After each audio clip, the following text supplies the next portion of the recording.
On today's episode of the Mark Titus Show, the college basketball regular season is done, which means March Madness is officially here. It was a wild final weekend of the college basketball season. So we enter the weekend. Every single power conference had already been decided in terms of the regular season title, except for the ACC, which is the worst conference, and they put the Miami Pitt game that ended up being for a conference championship. Louisville won a share against, Virginia won a share against Louisville. But then Miami and Pitt were playing for the other share, and they throw that game on ACC Network. So you have the worst power conference playing on ACC Network for the conference championship. Outside of that, every other conference had already been decided. So we got an absolutely wild weekend of like the top teams sort of have nothing to play for, whereas these bubble-ish teams or teams that are trying to fight for better seeds have great opportunities. I'm going to give you a rundown of everything that happened. This is just Saturday. Providence gets spanked at home by Seton Hall. Oklahoma loses to TCU. Iowa State goes to Waco and somehow smokes Baylor. Kansas State lost at West Virginia. The Kentucky-Arkansas game was an absolute circus from start to finish. Kentucky gets a big win on the road against Arkansas. Texas A&M beats Bama. Auburn beats number 12 Tennessee. Number 6 Marquette almost blows it against St. John's at home. Miami, as I said, beats Pitt at home to win a share of the ACC title. Texas blows out Kansas. Duke beats North Carolina in a game that was frankly terrible, but it's Duke Carolina and it was close, so there was that. UCLA gets a big win over Arizona.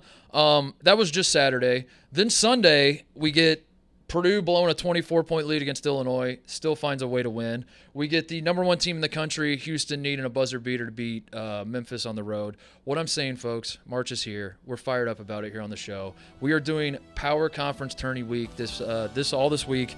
We have some conference tourney previews. We have Fran Fraschilla on today to talk about the Big 12.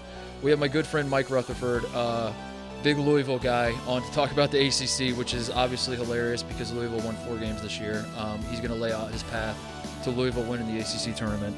And then we have Brandon Walker on to talk about the SEC, a man who claims to be the king of the South and the king of SEC sports. So I threw him a bone. I said, come on and talk about the SEC tournament, and he did. Absolutely loaded first show. I am so excited to get this thing off the ground. Let's get to it.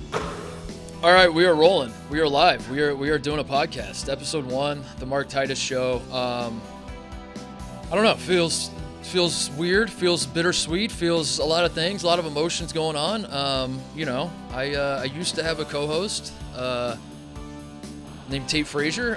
He and I are no longer doing the show together. I think we teased. Did we tease that on episode 0, TJ? That I was going to talk about that. I'm supposed to talk about that. I promised everybody I would talk about what happened with Tate.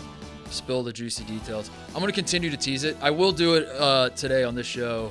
I'll do it at the end of the show. I'm going to do it at the end of the show because I don't want to start the show out with that, but I will do it at the end of the show. First of all, I want to say welcome to everybody. It means a ton to me that we announced this thing, and the response has been overwhelming. We haven't even. This is episode 1. Yeah. First of all, should not have waited 10 days probably, whatever it was, to do episode 1. Huge mistake on my part. As I told TJ, it feels like I've been standing over a putt, like a 2-foot putt for a month now. Yeah. And in retrospect, probably should have just tapped it in. Probably shouldn't have marked my ball and just stood there staring at trying to read the greens 1,000 times. But I'm happy to get this thing going. I understand it's sort of a weird dynamic here because there are people that have been following me in my whole career for ever since I was making fart and dick jokes and writing about getting diarrhea at every Big Ten school, every arena in the Big Ten, which is basically what my blog was. You've been following me for 15 years, and you're like, all right, Titus is going to Barstool. Let's follow him to Barstool and let's listen to what he's going to be doing over there. But I also understand there are a lot of people that are watching on YouTube, listening to the pod, however you're consuming this. You're a stoolie. You've seen me like being Barstool adjacent and going on PMT. I'm doing the dozen, whatever, but like you kind of don't know who I am. And the reason I bring that up is that it just feels like there's like this weird dynamic where I am doing a show that is called the Mark Titus Show, and I still feel like I need to introduce myself to my own audience because that's why I came to Barstool though was that very thing. It was the fact that I knew there's such like a massive audience and an ecosystem that's been built here that through the years, and I wanted to plug into that, and I wanted to be a part of that, and I wanted to have basically what's happened since the moment I announced that I'm coming here and we're doing a show here. I wanted that to happen for my show, and it has. But now it's weird because I have to like kind of introduce myself. So like a lot of you are watching this and you're like, shut the hell up, let TJ talk, because TJ's a legend. But then also like the people that have been following me are like, who's TJ? Who is this guy? Right. What's his? Is he better or worse than nephew Kyle? Because we love Kyle. What about Jim? We love producer Jim at Fox. How does TJ stack up? I don't know. I'm gonna find out with you. I met TJ. When did we meet? Like we met in Arizona during Super Bowl week. Yeah, we met in Arizona during Super Bowl week. So TJ's a big Rutgers guy. Yeah. Every time I've seen TJ, he's been wearing Rutgers stuff. He loves talking Rutgers. So I don't know. Maybe that's the future of this show. Is we just become like a Big Ten show. Is that? I don't think so. Yeah, I don't think anybody really wants that. I don't think anybody's gonna do that. You do love Rutgers. You go to Rutgers? Yeah, I graduated in 2019. Okay. Grew up in Jersey, so. You're Rutgers through and through. Yeah. We were originally gonna record. So it's Sunday. The show's coming out on Monday, obviously. We were going to wait until after the Rutgers Northwestern game because I wanted the first show. I thought it'd be fun to introduce TJ to the audience that doesn't know him. I thought it'd be fun coming off of Rutgers' big win against Northwestern to have TJ, in a great mood and jovial and all that sort of thing, and just kind of give him an easy layup to introduce himself. The way Rutgers has been playing lately, we called an audible and decided let's record before. Yeah. And if Rutgers wins, we'll do that part on Wednesday's show. If they lose, we'll just ignore it. It would have either been the best first impression or the worst first impression. I would have been dead or like screaming into the microphone. Mm-hmm. So here's what the show is going to be, by the way. First of all, this is not going to be Titus and Tate. I understand that. I'll talk about the Tate part of it all later, but I just wanted to say that like the show is going to feel different. It's going to be different. Many of you that have been following that were huge fans of Titus and Tate and listen to Titus and Tate are going to probably be disappointed. I guess you'll say this is not the same. I'm out. My hope is that doesn't happen. But I'm not comparing this show to what that show was. I'm comparing this show to what I think the best version of this show can be. And I wanted to get it to that point. And here's what I think the best version of this show can be. I want this show to be me talking to people I find interesting about things that I find interesting. And it's a novel concept, I know. It's going to shake up the sports podcasting landscape. No one has ever thought of that. I am an innovator for sure. No, I'm not. But I think that if I just bring in some people, I want to have experts on this show. I want to have my friends on this show. I want to have just people that are frankly good hangs on this show. I want to find like the combination of all of it. And naturally with that, the things that I find interesting, the people that I'm most connected to in the sports media landscape are basketball people. So like if you listen to the show, we'll probably talk a lot of basketball, especially through March Madness, through this NCAA tournament. We are obviously going to talk a lot of college basketball, almost exclusively, I would say. This is probably going to be a college basketball show until the NCAA tournament is over. But moving forward, that's what I want to do. That's what I want the show to be. And we'll do 3 shows a week throughout the NCAA tournament. We'll scale it back after that. We'll probably go down to 2. That makes the most sense. Probably talk a little NBA. I don't know. Something else is interesting. We'll talk about that. Maybe golf's interesting. Maybe F1. I don't know. People are into that shit for some reason these days. Maybe I find some reason to talk about that. I don't know. I just want to have fun with this thing. That was the appeal coming to Barstool as well, was like being able to branch out and do some different things and take some chances. And that's what we're going to do on this show. So I think that's it. Have everybody subscribe. Have everybody follow. It just now is dawning on me that we played the intro music to the show, and I don't even know what the intro music is, TJ, which I think is hilarious. Right. Is it good? Do we think it's good? I hope so. I hope it's good. I hope people like it. Because people really loved the intro music on my last show. So I've heard. Yeah. But I haven't heard the intro music. Right. So everybody listening to they're listening to me talk about my own intro music. They have heard the intro music before I've heard it. So I don't even know what it is. I don't even know. I pitched to TJ. I had a song picked out. I was like, "Can we get this?" And TJ's like, "No." Sony turned us down. Sony. He's like, "Are you aware of copyright law?" Yeah. There's a song that I discovered, like a friend discovered it and sent it to me, by a band called Danger Danger in the 80s. It's a song called Rock America, and it's so good. And I've been obsessed with it being my podcast theme song forever. Go listen to Rock America by Danger Danger. Listen to those first 30 seconds. Envision it being my podcast intro and tell me I'm not a genius. That's my task to you, everyone listening. But it's not going to be that. So I don't even know what it is, but I'm going to trust that we have a good one. I don't know. I want to see how long I can go without even listening to my own theme song. See how many complaints we can get. See how many people. I want people to describe it to me, and then I'll just like try to guess what it is. I don't know. Maybe that's a segment on the show. Maybe I'll go with like a mariachi band or something. What else? One other housekeeping comment. The social media. Follow us on social media. On Twitter. What all are we on? What is social media? It's everywhere at Mark Titus Show. Everywhere. Facebook, I use TikTok. Twitter and sometimes Instagram. There's like a million social media. Yeah, we're on TikTok. We're on Facebook. We're on TikTok. We're everywhere. Am I on TikTok? Is this on TikTok? Is what I'm saying on TikTok right now? I don't run the social media. I want to say that out of the gate. This social media situation is Frankenstein's monster. I enjoy it. I appreciate it. I've met the guy who runs it. Dukes. Yeah, Dukes is a great dude. He's funny. I support what he's doing out there in these streets, but my God, it's hilarious. When my dad started texting me, what's going on with this Twitter account that I'm following, that's when I knew we were onto something, because it's hilarious. But no, shout out to Dukes. Go follow that. Go follow at Mark Titus Show on everything. There's that. Go like, subscribe. It means a lot to us. We're trying to get this thing off the ground and have some fun for the NCAA tournament. So there it is. I think that's good enough housekeeping. I think that we've set it up fine. So that's it. Let's get into the interviews. We got Fran Fraschilla. We got talking about the Big 12 tournament.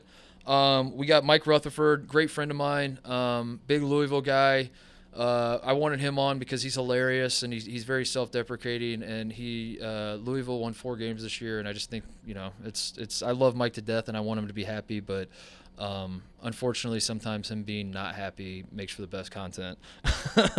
And we got Brandon Walker on to talk about the SEC. Brandon won't shut up about how he knows more about SEC sports than anyone else in the world, so I was like, all right, we'll prove it. Come on the show and let's talk about the SEC tournament. Before we do that, I do want to do a little disclaimer. Fran Fraschilla is a busy guy. We recorded this on Thursday because his schedule is outrageous. And the reason I bring that up is that chaos ensued in the Big 12 over the weekend. TCU loses to Oklahoma. Iowa State beats Baylor in Waco. Mark Adams gets suspended by Texas Tech. The Texas-Kansas game, Texas kind of, I don't want to say blew Kansas out, but, someone else wants to say it. I'll nod along with them. The Big 12 had absolute chaos, and I wanted to bring that up because Fran, we interviewed him on a Thursday. And I don't know, maybe some stuff we talked about was a little outdated. Maybe you're scratching your head. You're like, why are they not talking about X, Y, Z? That's why. Fran was only available on Thursday, and I said, I want Fran. Fran's the man. I think I say this at the start of the interview. I think he's the best college basketball color commentator. And so I thought, I don't care when I can get him. I want Fran Fraschilla. So we talked to him on Thursday. I just wanted to give everyone a heads up in case you're listening to something and you're saying, that doesn't sound right. Wait a second. I thought XYZ. So anyway, without further ado, here's Fran Fraschilla. All right, joining me now is Fran Fraschilla, who I believe is the best color commentator in college basketball. Fran, we've met a few times, and I've talked to you briefly every time I've met you, but I don't think I've ever told you that. And I wanted to start by saying that every time I watch you call a game, I can tell that you do the work. I can tell you seem to know something about every single kid that sees the floor, and I walk away learning something every Big 12 game. So I wanted to start by saying that, first of all, just to butter you up, but secondly, just in case we get off the rails here and I forget to say that, I wanted to say that out of the gate. So I take that. I mean, it's a great compliment. I literally try to go into every game I do with more information than I had the game before. I just told a story on Monday about LJ Cryer crying when Purdue called him to tell him they were taking some kid named Jaden Ivey. Yeah. And we had never told that story before, and I joked with LJ and said, "Did you really cry?" He goes, "Oh yeah, I cried." Wow. Yeah, he goes, "I went on a visit and I wanted to commit. My mom and dad said, let's just give it some time." And by the time I got back and thought about calling Coach Painter. They called me to tell me they couldn't take me. Well, And, yeah, you that's know, one of those deals that works out for everybody though. LJ it Cryer did. and It yeah, did. Purdue and everybody. Yeah, Yeah. but more importantly, it's what I like to do. Mm. I like to entertain. I like to inform. I take my job seriously. Honestly, I don't even think ESPN knows what I do. And I mean, it in a good way. No, because Yeah. I never see my bosses, so they don't really know the impact I have. Let's Yeah. say on a league like the Big 12, where you still hear from Desmond Bain, Monty Morris. I just got some really cool award from the NABC, and I found out that one of the people who wrote a letter of recommendation. Are you ready for this? George Niang, Wow. and Wow. about advocating the sport. So I've been very close to the league, been close to the players and coaches. The coaches, almost all of them, are very close friends, and that's fun. Although when you got to tell people that a team's not getting the job done, you do what you got to It's do. But it is what it is, and I love what I do. I've been blessed, really. So we want to talk about the Big 12 tournament a little bit, and Yeah, yeah, no, there's nobody better to have on to talk about this stuff. So thank you for making time. Let's do like a 30,000 foot view on this conference because it is the best conference in college basketball. It has been for a few years now. But when I was growing up and when I was playing and for most of my adult life, thinking about Big 12 basketball or the conference that is the Big 12. It is a football conference with Kansas. That is yeah, how I've thought about Big 12 yeah, basically my entire life. And it feels like almost overnight it got flipped on its head where now it's obviously, as you know, the deepest conference and just like yeah. every single team. I mean, you got Oklahoma, who's the quote unquote worst team in the conference, blowing Alabama out, who's the number Right. 2 team in the country. How did this happen? Like, what was there like is this a coincidence or is there some sort of Yeah. concentrated effort that made this happen with the Big Well, 12? I'm gonna toot ESPN's horn here, okay? Because first of all, the league has great coaches. It has for a while. I'm going to shock you and tell you that in 2003, you may remember. I don't know where you were, how old you were, but um, the league had two number one seeds and a number two seed. The Mm-hmm. number two seed was Kansas, and the number one seeds were Kelvin Sampson's Oklahoma Sooners and Rick Barnes's Texas Longhorns. That year, Kansas and Texas went to the Final Four, and of course, that was the Carmelo Anthony Final Four. Mm-hmm. So the league has had a share of success without a doubt. Great coaches like Eddie Sutton and Rick Barnes and Kelvin, and now more recently, guys like Lon Kruger, Bill Self, Scott Drew, and Bob Huggins and others. So it's had great, it has had that. It's had coaching. It's also had, especially in recent years, an incredible talent base in Texas. Mm-hmm. Once the league merged with the old Southwest Conference, now all of a sudden the Kansases and the Iowa States and schools up north could come into Dallas and Houston and recruit because those kids could get home to have families see them. But I do think, and I say this honestly, I think ESPN's had a lot to do with it. When I was a young coach watching the Big Eight in the '80s, you had Ron Franklin and John Sunvold, and then when I got to ESPN, it was Ron Franklin and myself, then Holly Rowe, and then Brent Musburger, and more recently, Bob Wischusen and John. And honestly, because of my connection to the league, I think ESPN's done an amazing job of promoting the league. I mean, we've promoted Stillwater, we've promoted Lubbock. I mean, how does Chris Beard do what he did at Lubbock? Mm-hmm. How has Scott Drew done what he's done over 20 years? A Mm-hmm. lot of it, like I had a colleague who's you would know their name immediately, who used to tell me that Scott Drew can't coach. And I used to tell them, sit tight and relax, you'll see. And now he's going to be in the Hall of Fame in two Uh-huh. years. So the whole point is that it's been a compilation of a lot of things, great players, great coaches, great exposure. And I've been lucky to be a big part of it and just, throw my own 2 cents into the mix. Yeah. So let's talk about this crop of Big 12 teams we got because Yeah. it's hard for a guy like me on the outside, and I'm trying to watch like all these different conferences and keep tabs on all these teams and everything. It's hard to make sense of the pecking order. It feels like as soon as you have an idea of who the best team is and where everyone lines up and who's going to make the tournament, who's on the bubble, and all that sort of thing, a team on the lower end beats one of the better teams.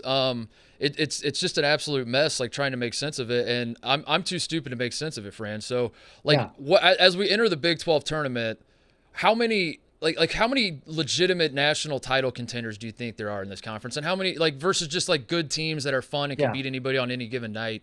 Who are the actual national title contenders, do you think? I think there's 5 teams that can get to the Final Four, and Okay. they're not going to all get there, but certainly you start with Kansas because it's a given. They lost 75% of their scoring. Big deal. They got Bill Self, who's going to go down now as one of the.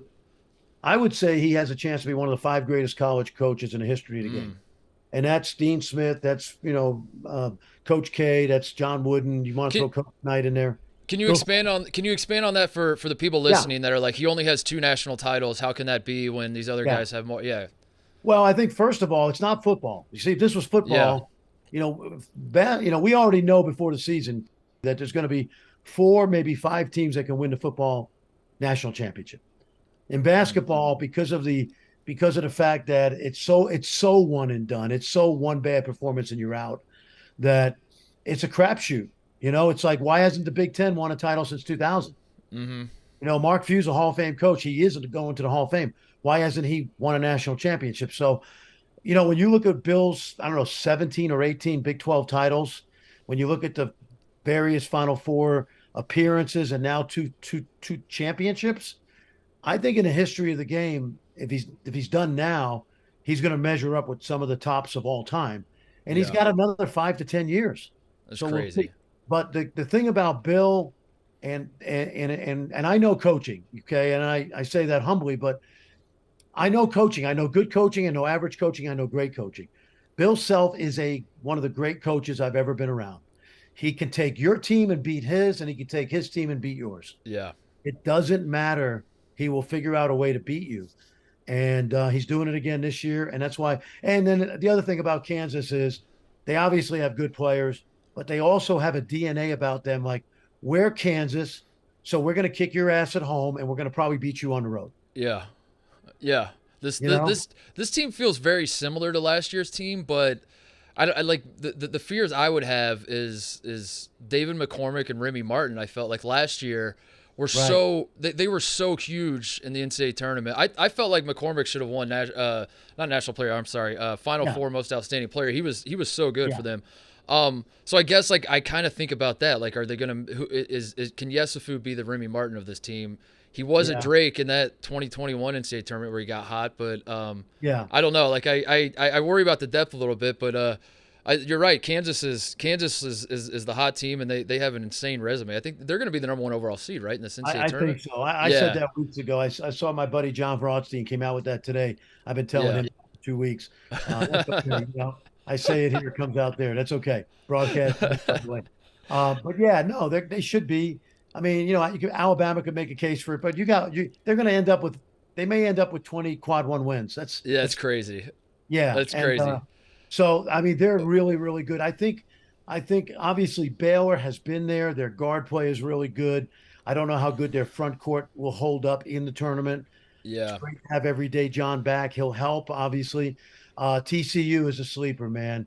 If they didn't lose Patrick Mahomes, aka Mike Miles, for 6 games, we'd be talking about them as a 1 or a 2 seed. Yeah. I'd hate to play them knowing they're going to be a lower seed. Texas is solid. And then there's one more. Who else? Who else is the 15? Kansas State. Kansas State. Yeah. Hey, Kansas State's got 2 of the best 20 players in the country. Yeah. In Noel and Keontae Johnson. So, and they play hard. They're scrappy, and they've been well coached. And those 5 teams can all get to a Final Four. I think realistically, Kansas could win it. Baylor could win it. TCU. Yeah. TCU and K-State can get to a Final Four. Yeah, that's kind of where I'm at with it. Like, Baylor, I do worry about the defense, Fran. I just the Baylor game in Lawrence to me was the perfect encapsulation of what this Baylor team is. Where the first half they couldn't miss, they're unguardable, they're the most exciting team in the country. Yeah. The second half they left their foot off the gas and kind of let Kansas back into it. And I don't know, that does worry me, but they are insanely talented. They're so fun. Yes. That's one of the things about. What about I guess I'd pivot away. Some of these other teams we're talking about, like Bubble Watch with. I think Iowa State's in, right? The wheels are falling off in Ames, but they're leaking still oil. You're leaking oil. They're, when you watch like one of those indie races, and the guy's just trying to get to the finish line. He may not. He may finish 10th, but you could tell like maybe he's coming around the last turn with a Yeah. flat tire, But here's what I would tell you about the Big 12 this year. Uh, Injuries have ravaged certain teams. They've ravaged Texas Tech. When healthy, they are really good, top 5 type team. They ravaged TCU with Miles being out for 6 games. And the wheel started to come off when Caleb Grill hurt his back. Mm-hmm. And not only wasn't the same player, but then obviously the tragic news the last 24 hours is that he's been dismissed in part because of some mental health issues that caused him to probably overreact. So they still got a team that can win some games. I think, with luck, they can get to a Sweet 16, but they're limping into the field. Yeah, they are them and Oklahoma State are the two when I watch the Big 12. They're the two muck it up teams. They're like the two. Yeah. As a Big 10 guy, it feels like we have a lot of these teams. Rutgers being Yeah. one of them. Yeah. They're probably the best example. Northwestern's up there, where they can just they can beat you like 38-36, and sometimes it feels like that's what they're trying to do. Yeah. Well, in Oklahoma, here's the crazy thing. Again, getting back to injuries, Oklahoma State had won 7 out of 8. I think 6 of 7 in the league, plus the win over Ole Miss. Yeah, And what they were red hot, playing great defense, and then Avery Anderson breaks his wrist. yeah, And so, that's the thing. Like a couple of those teams with Grill, with Miles, with Anderson, they're not as deep where you could lose a quarterback like that and yeah, expect to be as good. And so they have to win. They're in trouble. They got to go to yeah. Canton on Saturday. They've got to win at least 2, maybe 3 out in Kansas City. And without Avery Anderson, uh, that's going to be hard. Yeah, it's tough. West Virginia is a team that has been playing really well lately, and I think is a ton of fun to watch. And I know the NCAA tournament selection committee does not factor that in, but I think they Yeah. should. When I'm in charge of it, we will factor that in, like which Yeah. teams are actually like fun to watch. Yep. And Stevenson and Joe Toussaint and Trey Mitchell, like these guys, when they get rolling, they are a ton of fun. What do they have any sort of shot? I guess they're going to have to win some games in the Big 12 Well, tournament to play their way in, but they they can do got that, right? 6. They got 6, and they got a great opportunity. I believe K-State's going there Saturday. And come on, you got to beat K-State at home. Mm-hmm. If they're 7-11, Iowa State got in at 7-11 last year, and all they did was get to the Sweet 16. So 7-11, I think they can breathe easier. But then, and I think even if they're 7-11, I think they're going to play in the opening round. And if I were them, I would win that game too. If they do those 2 things, which are very manageable, they should be in the field. Yeah, yeah. I would love to see them get in. I think I don't know, especially like I'm not trying to pit Big 12 teams against each other, but the West Virginia Oklahoma State game. Granted, it was at West Virginia, but West Virginia looked like they were leagues better than Oklahoma State, like last week when they played. Yeah, so Yeah. I don't, if it comes down to it, Remember, it yeah, gets back to this. No Avery Anderson. that's true. See, now you'd say to yourself, well, they should be better. If they lose a guy, they still should be able to win. That's an NCAA tournament team. But I would say in this league this year, where 1 to 10 has been so balanced, you lose an Avery Anderson, a Mike Miles, a Farwaz Amick, the kid Yeah. that Texas Tech. Yep. They missed him for 2/3 of the season. The way he's playing right now? I know. Yeah. So the way it's been as we come down the stretch is if you're healthy and you've put enough, wins up on the board, you're in good shape. But a couple teams probably still need a win or 2 to solidify. And West Virginia, I think, would be one of them. I want to ask you about Texas, who you mentioned as a Final Four caliber team. I certainly agree with that. Yeah. I'm fascinated by Rodney Terry and just kind of how he's kept this team together. And granted, they have a ton of talent, so I think Yeah. if you wanted to be a hater, you could just say anybody could coach these guys. I don't think Right. that's true. But it's crazy to me that when Chris Beard was let go, I, like a lot of people, were like, not that Texas is going to implode, but Texas is, we can cross them off. Like they're not going to be a factor in terms of the Big 12 or national title. And they just lost to TCU. I know that, and they kind of squandered their opportunity here to win a share of the Big 12. Yeah. But Yeah. you're a believer in Texas, obviously, and what Rodney Terry's been able to do with this team. I like what he's done. Like losing, they lose to TCU, who, by the way, was favored. Okay, TCU. Yeah, was favored. yeah, And what's that say? It says that there's no difference between 1 and 10. West Virginia had a chance to beat Kansas on Saturday, didn't get it done at Allen Fieldhouse. So I think Rodney's done a very good job. He's not going to get the job, barring Yeah. the Final Four run, and he knows it. The AD wants to hire a big name. Good luck. They probably can, but he deserves to be a head coach somewhere. I wouldn't rule out him getting the job if they get to a Final Four, but he has had the good fortune of having a veteran team Hmm. of guys who like him personally, who treat him like Uncle Rodney and play hard for him. And he's done an admirable job. And I think he's proven he proved it at UTEP and Fresno, rebuilding some good programs. And I think moving them up the ladder, that he's a head coach at the mid to high major level. And somebody ought to scoop him up if it's not Texas at the end of the season.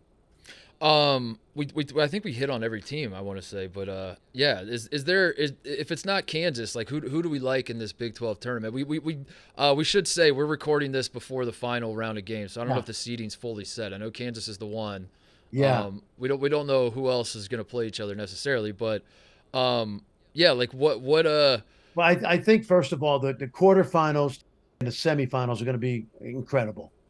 They really yeah, are. You're going to have basically almost every team in the quarters either already in the field, or maybe one of those teams needs one more win. yeah, And the semis are going to be obscene also, because the likelihood is there's going to be four teams automatically in, because even that team in the quarters who needs let's say West Virginia needs one more win. Well, if they get the quarterfinal win, they're in the semis, they're in.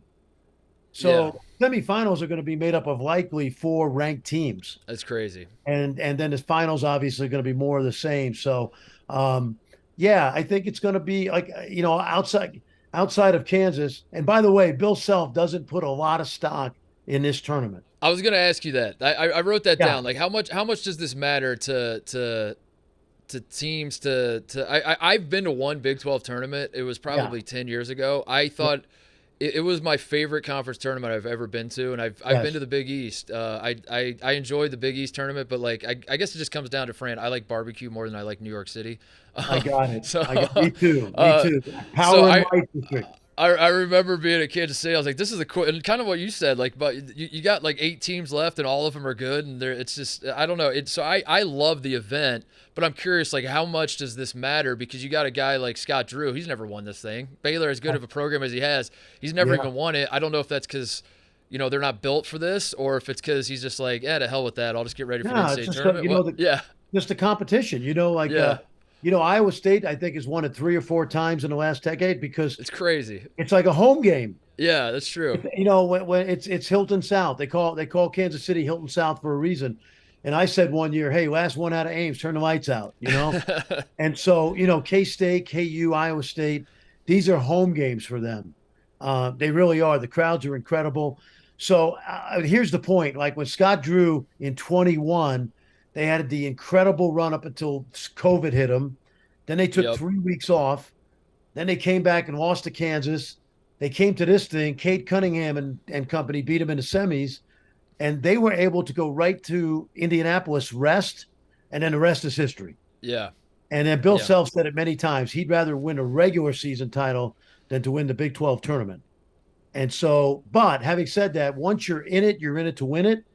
But if you get knocked off on Friday or Saturday, trust You're me, not, those extra couple days off, getting away from basketball, getting home, getting rested is a good thing. Tom Izzo is always that way too with Michigan State. Yeah. He'll lose early in the Big Ten tournament and pretend to be mad, and then you'll see like a sly smile as he's walking off the court, like thank Yeah. God. And then Yeah. a 7 seed Michigan State goes to the Final Four.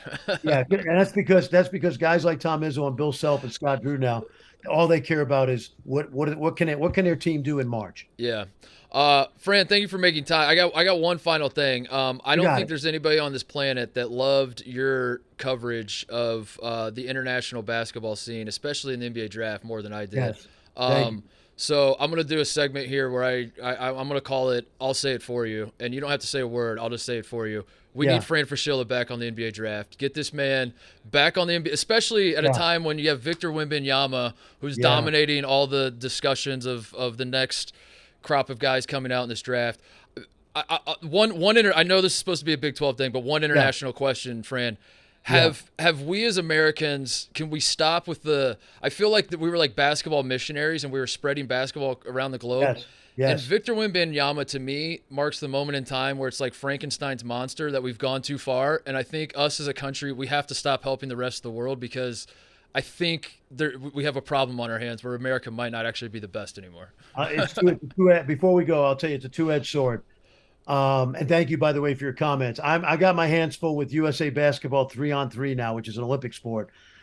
Which I won't, but I'll agree with you. I did a real, I don't know why they took me off the draft. They never gave me an answer.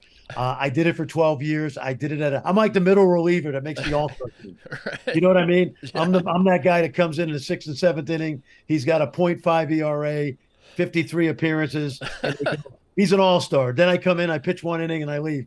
That was me with the draft, even though I love college hoops and I know all the college players as well. They did that. That's fine. No big deal. But what I will tell you is this.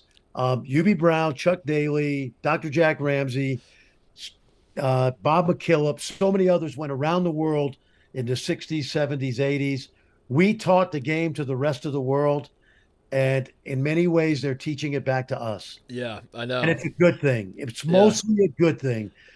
Strategy in the NBA and college now, ideas that are coming from international hoop, we're seeing them here.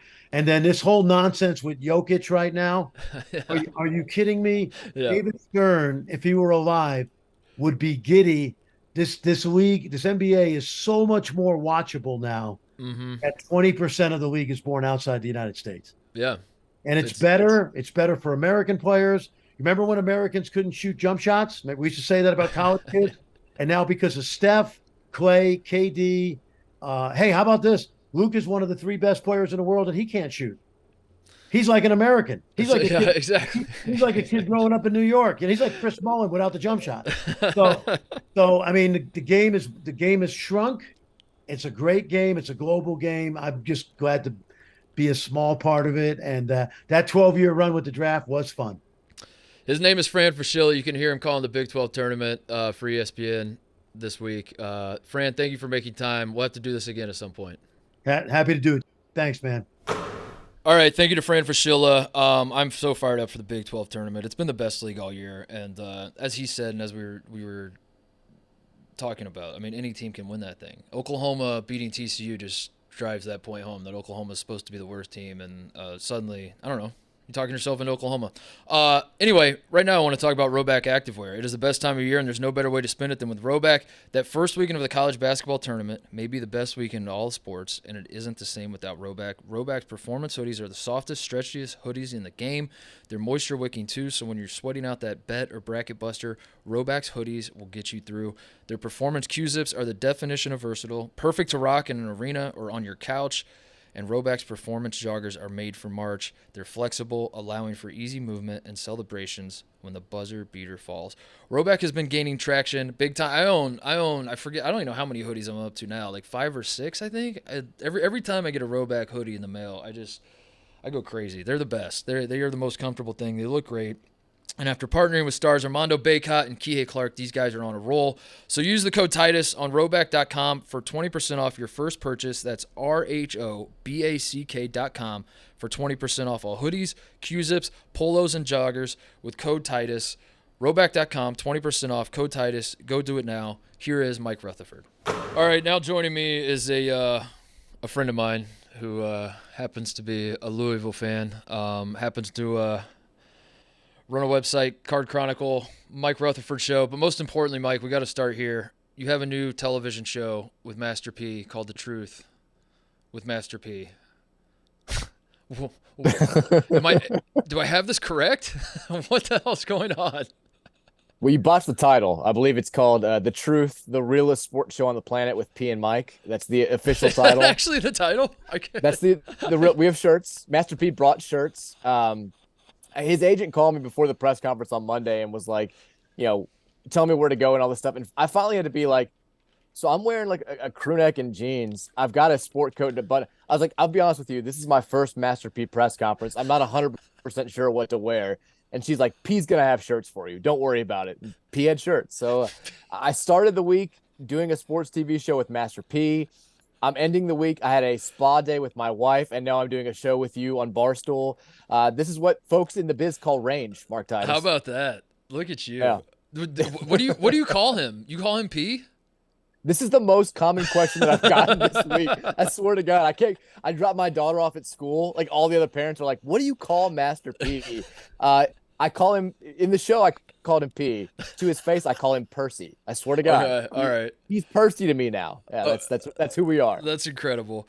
I wanted you on to talk about the ACC tournament. Your beloved Louisville Cardinals. What seed are you guys in this thing? I haven't looked at the bracket yet.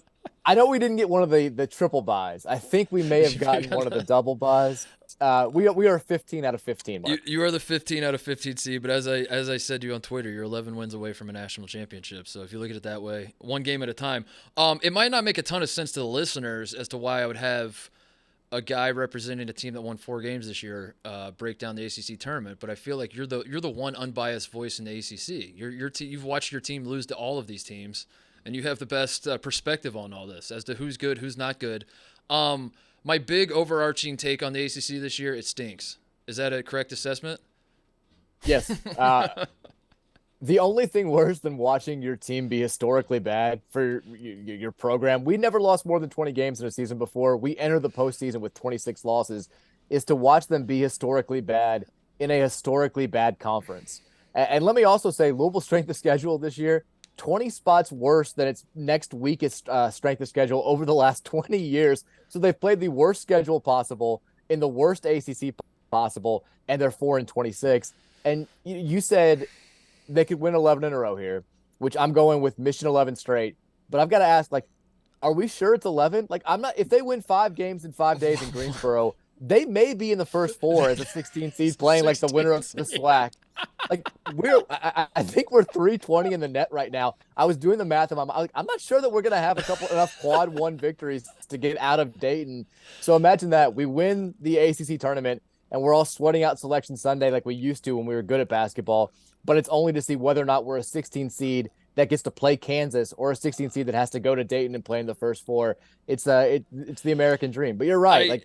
I've watched all these teams kick the shit out of my team all year long. I still don't think that any of them are any good, which makes it 10 times worse. And that's where I am going into this week. I don't think we're gonna have to worry about Louisville. What seed you guys are gonna get. But yeah, I guess like.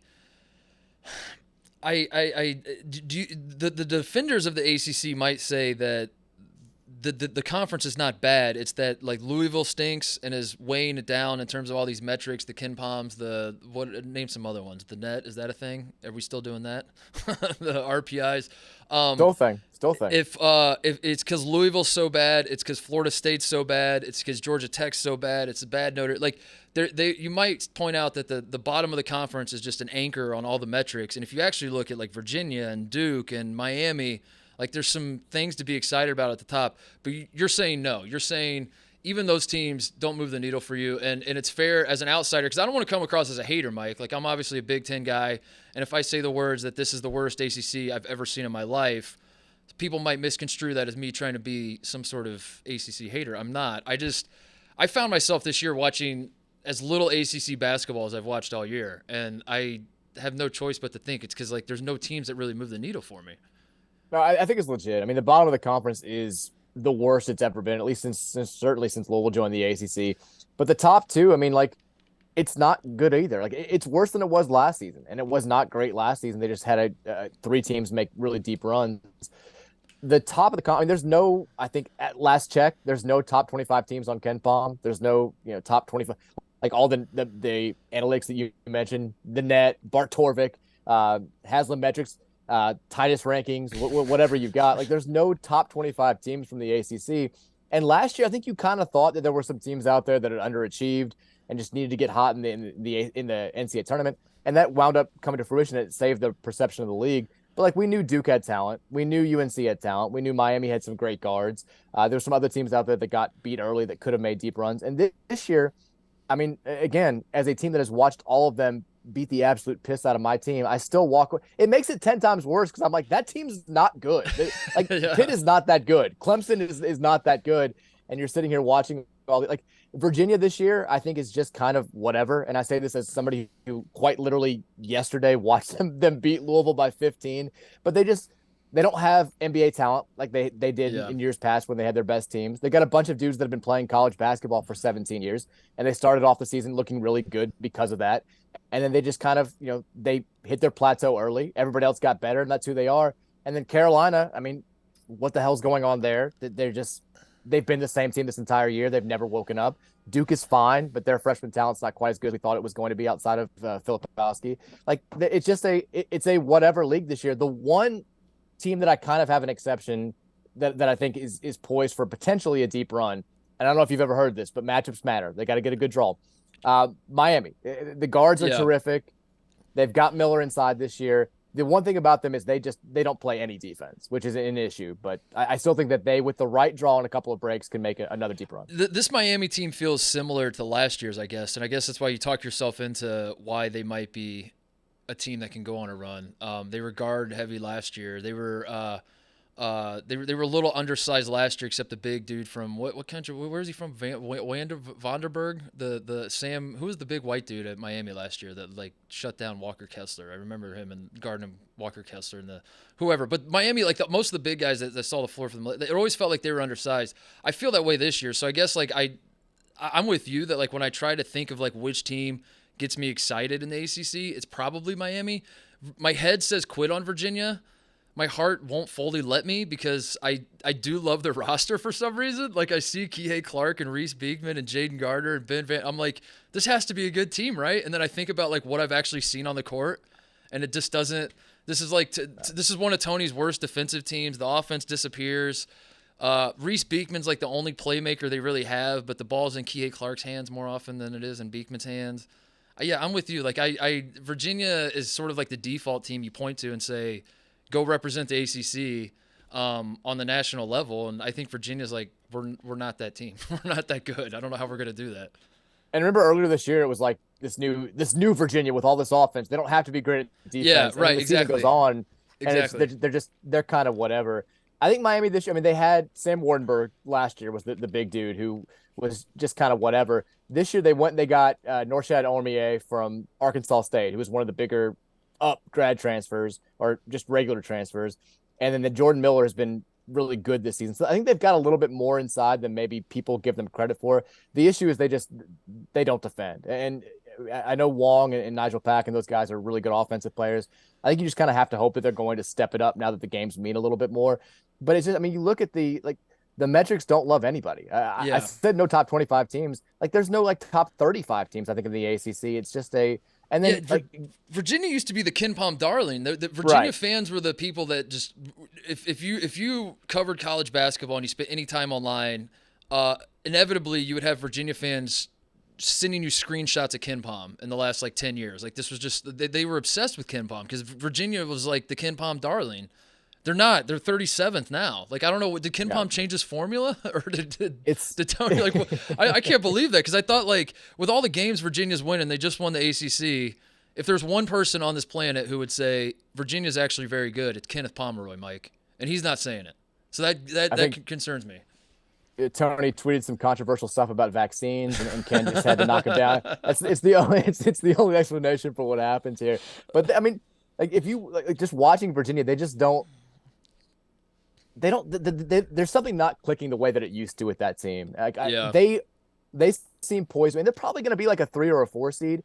They seem poised to me to be like a 4 seed against a 13 seed that everybody's like the 13 is going to win. And Virginia fans are like, well, we'll just see. Like, wait till next week, baby. And they end up losing by 12 to Oral Roberts or something. Like that's who they are. They don't have, there's no explosion.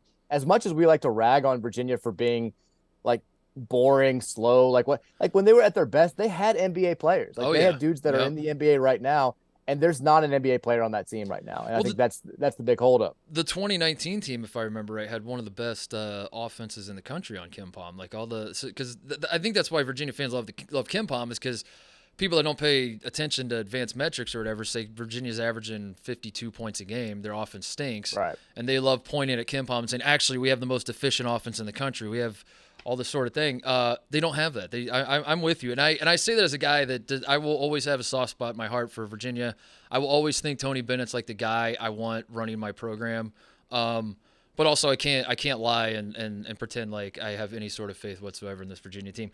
Where are we at with Duke on the panic meter that Duke actually might be good or might be poised to do something in March, or like just in general Duke vibes, or some sort of like they're owed one for last year, how the season ended? Where do we stand there? Because I was watching Duke Carolina, awful basketball game, by the way, horrendous game of basketball. But I that's all I could think is like Duke is putting Carolina out of the tournament probably, and we can talk about Carolina here in a second. I'm thinking to myself, there's some sort of mystical thing at play here where last year it had to go down that way, but now here's the payback, Duke. We're going to take this shitty team that's like Filipowski's the only – it's a replacement level team plus Kyle Filipowski, and you are now going to be rewarded with another Final Four run or something that no one saw coming. How concerned should we be about this, Mike? I didn't really buy into that until they got fucked in an ACC game on a call late in the week against Virginia, and I was like, if that's happening right now, and you notice that's the last game they lost. That's when the sports gods were like, we can't, there's the glitch in the matrix. We can't let them lose anymore. They've won, I think, 6 or 7 in a row since then. I kind of think they might be good, which I don't care for. I don't care to admit. I mean, Jeremy Roach last year, you got to remember, like, he was the big question mark. Like, can he do anything and he was tremendous in the NCAA tournament. And then he got the NCAA tournament bump. He's going to be great because he was good for 3 weeks last year.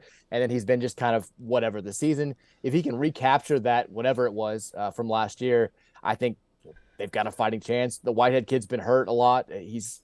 That's been, I think, a big hindrance for them. Proctor's been good lately, but Filipowski's been their one really consistent stud.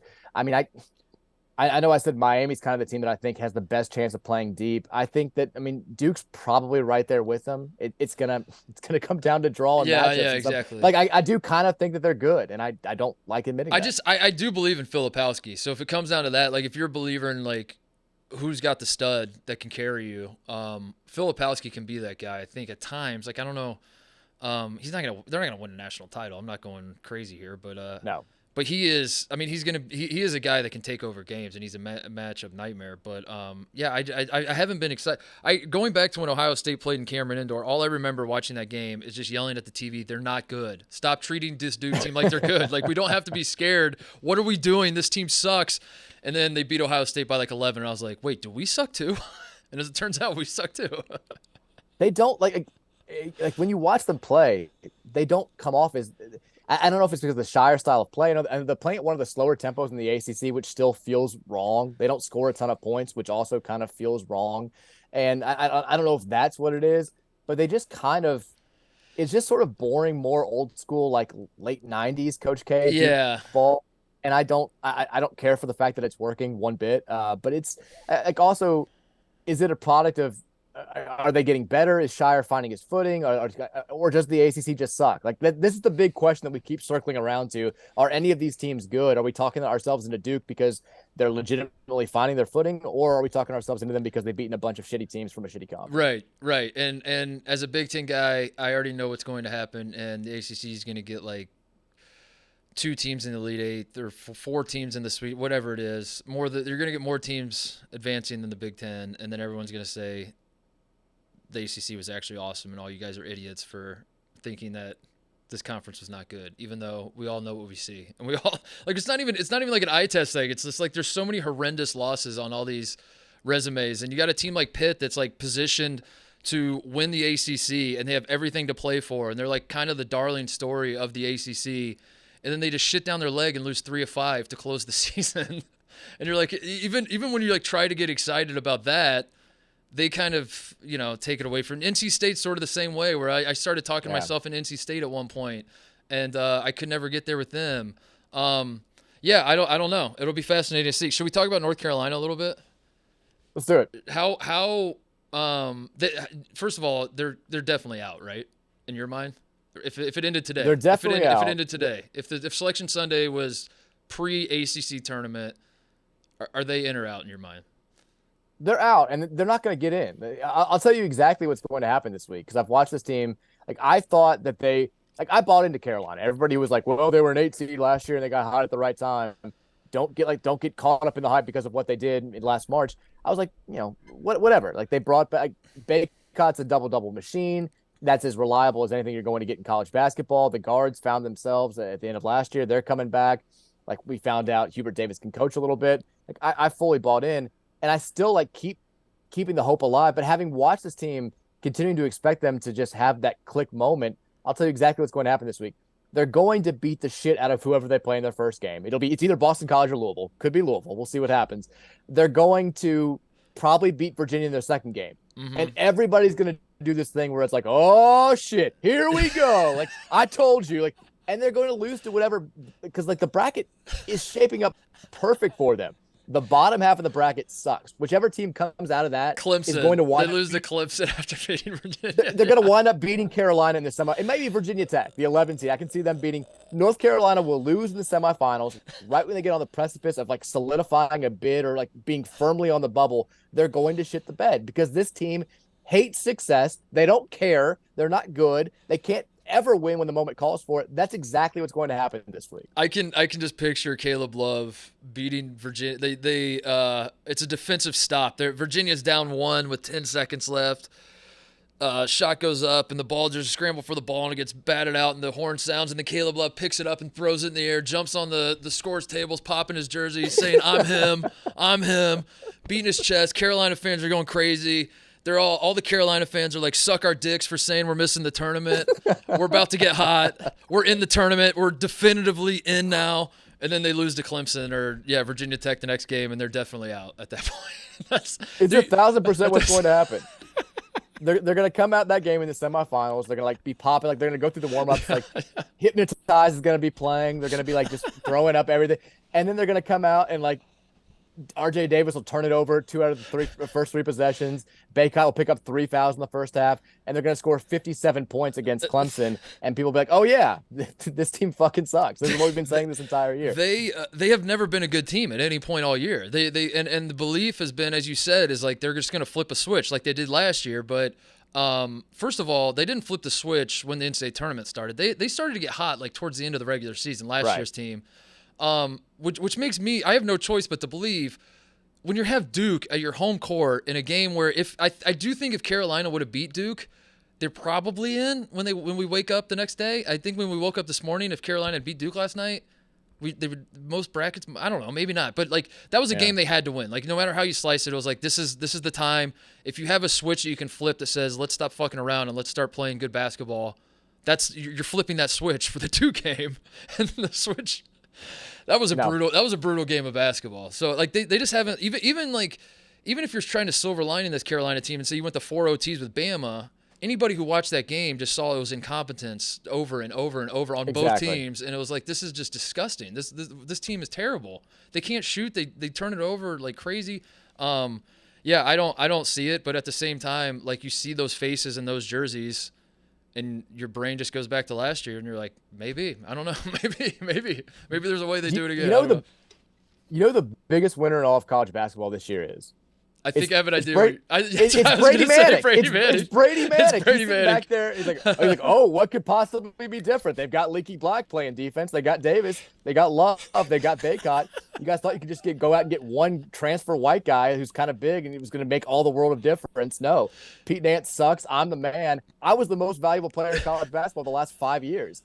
He's sitting back there. He's just like, How is this man not in the NBA? How is he not in it? If I was on like the Magic front office, if I was in the Magic front office, I would 100% have gotten fired because I would have been the one voice in the room and they were like, "We're taking Paolo, right?" I would have raised my hand and been like, "All right, let's go through this for a second," because I watched this man Paolo Banchero go up against Brady Manic. Brady Manic gave him the business. His team beat him twice. Why don't we just take Brady Manic with the number 1 pick? That would have been.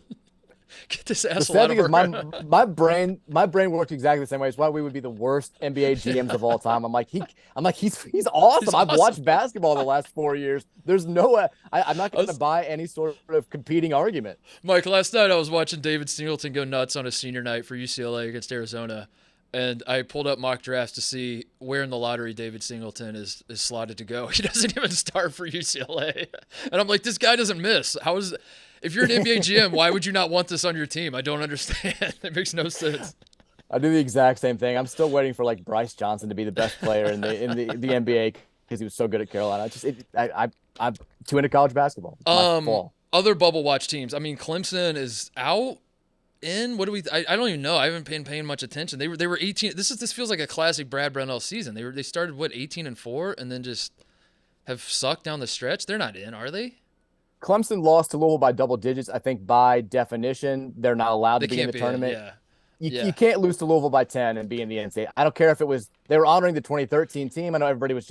I don't care if it's like, these guys are going to be killed unless they win this game and they come out and win by. You can't lose to Louisville by 10 and make the NCAA tournament. They've got to be out. They're out. All right. We don't have to worry about Clemson. So what? How many have you been to the ACC tournament? Is this something that I have not? Yeah. I went the Big East tournament. I can't get over. Yeah. Not being in the Big East tournament anymore, and the ACC tournament rotating, I think is kind of weird. There's just no feel to it. And the ACC. The people who love the conference so much and have been around forever, they love Greensboro so much. The newbies wanted to be in Brooklyn. They wanted to be in DC. It just, I don't know. I know that the Carolina schools love it. It just, nothing will top Big East Madison Square Garden for me. Yeah. So you're just, so what are you doing? Just like waiting out for conference realignment, dust to settle, and Louisville's. Do you want the SEC or the Big Ten in that arms war? Where do you want Louisville to land there? We've got. I think we're in any port and storm situation. Yeah. I don't think we can really be choosers here. Yeah. I think we're kind of hoping that the ACC comes out of this okay, but that seems like a big wish right now. It just sucks. Like Louisville, like we were always left out of conference realignment. It was like, when are we finally going to get that life raft? We get into the Big East. We're like, this is the best thing ever. It's not the toughest football league. It's the best basketball league. This is perfect for us. Yeah. Then, Pitt and Syracuse fuck everything up. And then we're like, oh, no, we can't get into the Big 12. Then Maryland leaves when we get into the ACC. Every time we're like, finally, we got a home. We've been in 17 different conferences in like 30 years. It's the worst. It's crazy. Are there any teams, do we think – okay, so I'm looking at the bracket now. Syracuse, Wake Forest, any teams that are definitely – Clemson's a 3 seed. They're out. Yeah. They're out. Clemson is definitively out, according to Mike Rutherford, because they lost to Louisville by double digits, and they are the 3 seed in the ACC tournament. Don't care. So what team, of all the teams that are out, who has the best chance in your mind to win this thing? And Syracuse, Wake Forest are the 8-9 game. They would play Miami, the winner of that. Clemson is the 3. I mean, I don't know. Did they have a path? No. Like they can make it to the championship game. They can't win the whole thing because they lost to Louisville. Is we're gonna come in from the league office to like one of these teams that's definitively in, a Miami, a Duke, a Virginia, to throw a game to get an extra bid? Is that something that's on our radar? I mean, like what should we expect? What should the listeners are you advising the listeners of my show to just completely skip the ACC tournament this year? That sort of feels like the vibe that we're getting here. I'm jaded because my team won 4 games over the last 4 months. So I think if you want to keep an eye on anything, it's that the ACC is going to try to rig this so Carolina can win it, but they're going to fight so hard because they just don't give a shit and lose in the semifinals. But every year there's like a zombie team. Remember in the 2020 tournament, people forgot this because the tournament got canceled. Carolina was like, it was zombie Carolina. They won the first game and it was like, oh shit, here we go.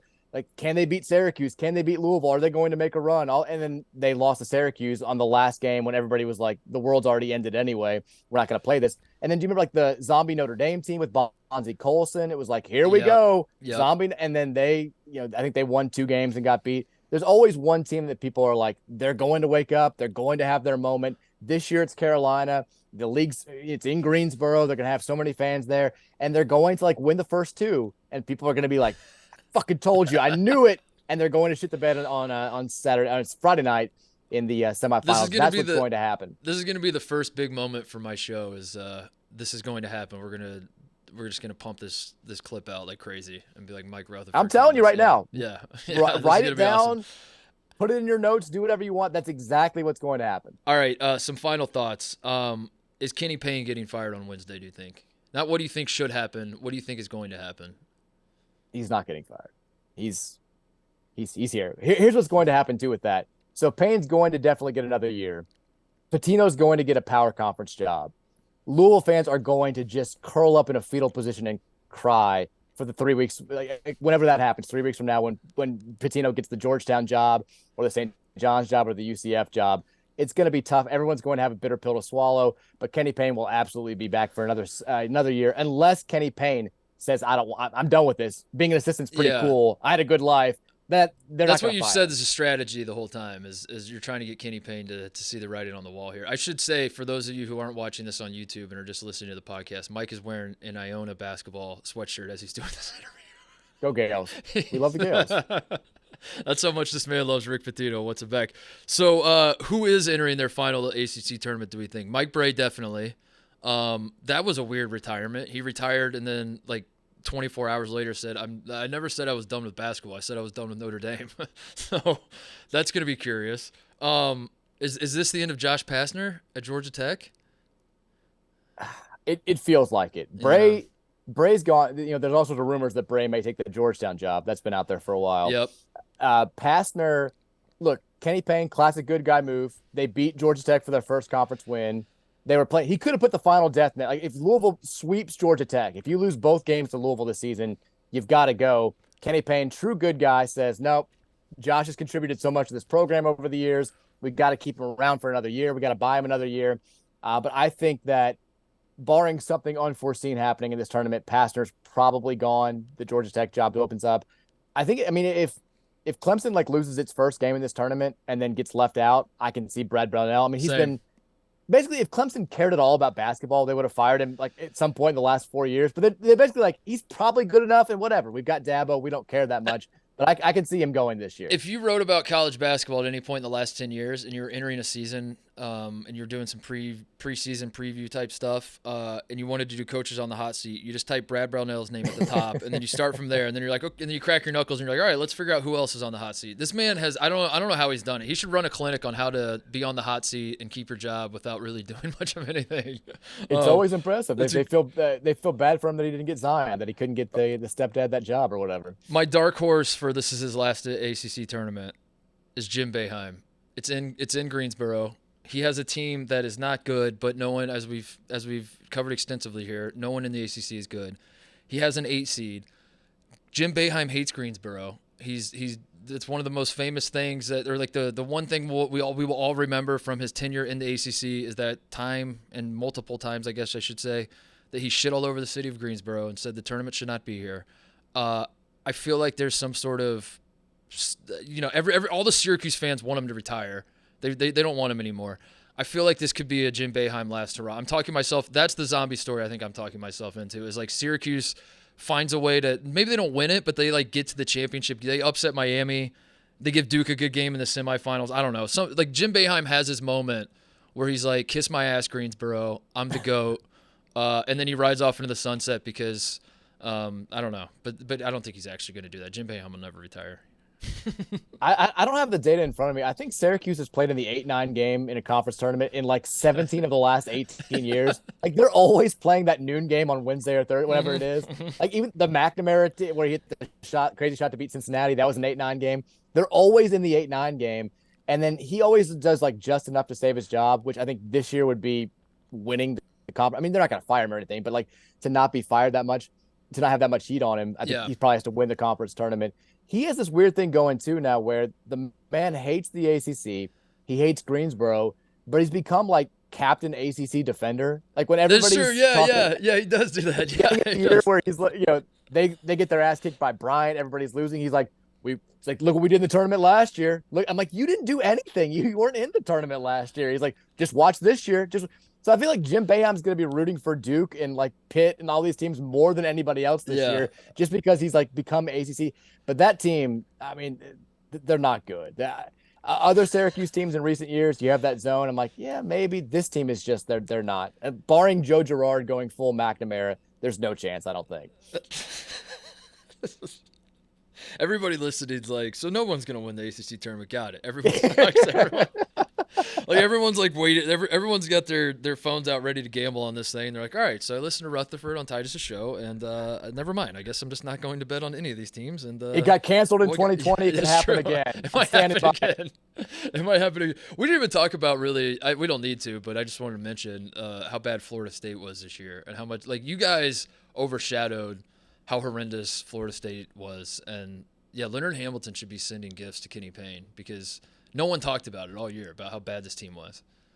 But the weirdest thing about that was everybody here locally in Louisville, when it was becoming like obvious that we weren't going to get any guards, which was a problem that people were trying to talk themselves into not being a problem. People were like, well, we got L. Ellis and a bunch of long, like 6'7" dudes. How can we play? And there was some talking point that went around like at the end of summer, like, look at Florida State. They don't have traditional guards. Like, they play this way. Like they're having a lot of success. And then, of course, Florida State starts off like 0-10 or whatever. We played a game against Florida State where they were 1-10 and we were 0-9. And it was so fitting given that was the talking point. But yeah, like Leonard Hamilton's like, just keep talking about Louisville. We're fine. Don't worry about us. Worry about them. But yeah, they're really, really bad. Last question. 4-26 Louisville Cardinals. Of those 30 games, how many of them did you watch? Every single game. Wow. Every single one. Wow. Didn't miss a second. Yeah. This man's a professional. And this is why he gets to host a show with Master P. Percy P. He's got a kid on the team. How could I not? What's the show called again? Say the title. The Truth, the Realist, spelled incorrectly, sports show on the planet with P and Mike. Every time I have you on whatever iteration of my show I do, I just walk away with a huge smile on my face. Open door, man. Come back whenever you want. We can chop it up in the off season about bullshit if you want. I don't care. I just want you to be a part of this universe because you're the best, man. We love having you on. Thanks so much, buddy. Very happy for you. You're gonna shine here. I love you. Thanks, man. Thank you to Mike Rutherford for making time to talk about the ACC tournament when his team has won 4 games. I really do appreciate that. There's I don't know. I wouldn't do it. If Ohio State was 4-26 entering the Big Ten tournament, I would just crawl into a hole and not answer the phone. But Mike's the best, so I always love talking to him. The Barstool Sportsbook and Casino is the best place to find exclusive odds, boosts, custom offers, and promotions. We have tons of ways to bet. Daily odds boosts with your favorite Barstool personalities. We have live in-game bets across all leagues. There are Move the Line plus teasers. And Parlay Plus to bet within the same games or across sports. It is easy to navigate, easy to use, data and content to keep you informed. There's easy and secure registration, many different ways to deposit and quickly withdraw your money. Also, the iCasino, the Barstool Casino, is available in select states. There's slots, there's traditional table games, there's exclusives like one-bite slots. Download today and create an account. $1,000 new player bonus. If your first bet loses, get up to $1,000 in bonus cash. The Barstool Sportsbook and Casino. Go download it. Do it today. Must be 21 plus. Gambling problem? Call 1-800-GAMBLER. All right, I'm here with Brandon Walker, who all the Stoolies obviously know. He's very forward-facing, gets his hands on every piece of content here at Barstool, finds a way. But some of the people that followed me, if you're listening to the show, watching the show on YouTube, whatever, and you don't really know a ton about Barstool lore, I'm finding, Brandon, that a lot of my fans are learning who you are in the last couple of weeks. I've gotten so many texts like, who is this Brandon guy? What's his deal? So how do you want me to intro you to the First of all, let's do a little backtracking there. Who are these people that are texting you wondering multiple people trying to get background on me the first time they see me? That's just weird. I don't. They watched us on the Rundown. They watch us on the Yak. And we have a great rapport. We're two guys that know sports, and we're two guys that can talk. That shouldn't be all that rare in this day and age. I know. I didn't know how you wanted me to intro you. Any fans that are watching this right now that don't know who I am the college football equivalent of Mark Titus, except that I never played college football and don't know as much as he does. Other than that, it is a 6 to 1. It's the exact same thing. 6 of one, half dozen of the other. It's a match. You were also an SEC guy. I'm very much an SEC guy, although I'm not really an SEC guy. Explain that. When people think of the SEC, they think of these mouth breathers that at the end of the year, whenever Alabama or Florida or LSU wins a national title, we're all in our trailer parks chanting SEC, SEC. I'm not doing that. I like one SEC team, and I hate the other 13. I do not root for the SEC ever. I root for Alabama to get embarrassed. I root for teams that are not mine to lose. Which I guess is like all the rest of us want around the country. Which is pretty That's standard. all we've wanted. It's pretty standard operating procedure for a fan. So do you share the same sentiment that all of us that aren't SEC people share, that it's annoying as shit how many SEC fan bases discovered basketball in the last 5 to 10 years and then pretend like they run all of college basketball. Okay, well that this hasn't very happened annoying. at all. That has not happened. It's one fan base. It's these Alabama jackasses this year. It's been Auburn the last couple years. Oh, that's Auburn. Welcome to my world. Auburn, Alabama, Georgia, Florida. All these fan bases are crazy. Except Mississippi State. If you give them an inch, they're going to take a mile. So yeah, they're going to act like they discovered basketball. Sure, but that's not an SEC problem. That's an Alabama problem. right. That's an Auburn problem. All right, so help me make sense of this league because the SEC is the only league in college basketball where you can be a possible accessory to a murder and never miss a game. Hold on, we'll talk about that. Okay, all right. But it's the only league in college basketball I've found this year that no team actually loses. They just get fucked by the refs. It's the only league. Every team that loses. Every team that wins is the best team in the SEC, and they say, we proved it tonight on the court. Why are you acting like Every SEC team that fans are animals at a zoo and you're trying to study them? Why are you trying? Are you fucking Jim Fowler out here on Mutual of Omaha's Wild Kingdom? Is that what you're trying to study? Oh, tell me about these wild SEC fans. I'm just making an observation. What are the mating habits of SEC fans? I'm just making an observation. I will say, like, the SEC, and this is a compliment, the home court, but it makes it hard for me to figure out who's good and who's not, because I think the home court advantages in the SEC is the strongest in any other league, because every time I watch Auburn, for example, or Tennessee, Alabama's gotten the Arkansas's gotten that way. It is an absolute madhouse. Weirdly enough, Kentucky has one of the worst.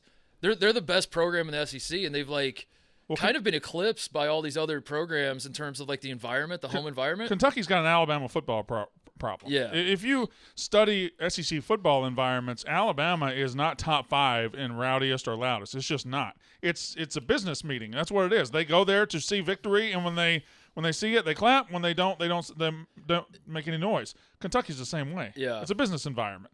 Arkansas is incredible. Texas A&M has come a long way with their home environment.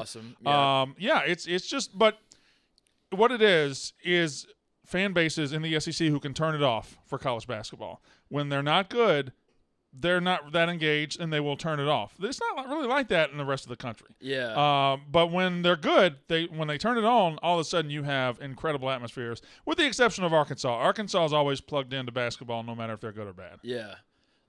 Ole Miss, I remember watching during the Marshall Henderson days, and it was raucous. I don't remember him.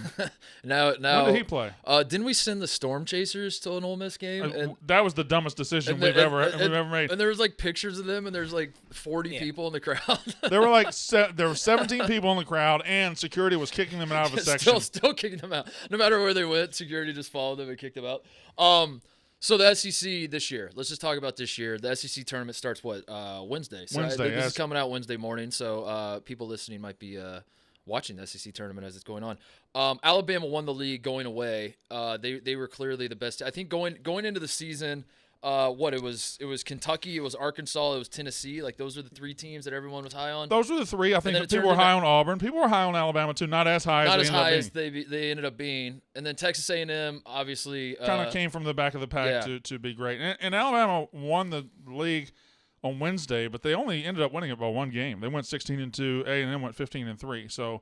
Maybe not going away. I walked that back then. Yeah, but it just felt like it felt like going away. It felt like it was going away. Yeah. Because they lost 2 games, and they were both whatever. And Alabama was in control the whole time. They were never not in control. But going into this tournament, the Alabama team that is playing right now is not the Alabama team of January and most of February. It's just not. I agree. It's been 4 games since the whole kerfuffle where we found out Brandon Miller's ties to everything. We found out about all that stuff.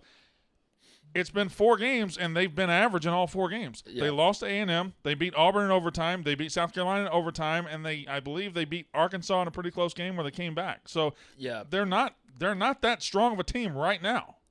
So do you think it is because of the off-court stuff? Do you think they're distracted? Because I honestly. But the odd part is Brandon Miller's been fine. Brandon Miller's been awesome. I don't think it's the off-court stuff. I think that's a convenient thing that people are pointing to.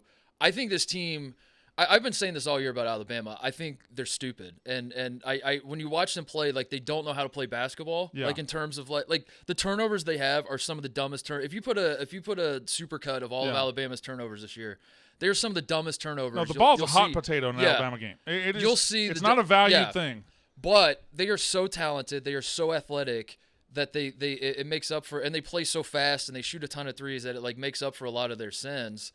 And I think like it's slowly starting to catch up to them as the season has worn on. I think that's the biggest case that the biggest problem is that they've just they're kind of I really do, pun not intended, but also kind of intended because I could just not say it at this point.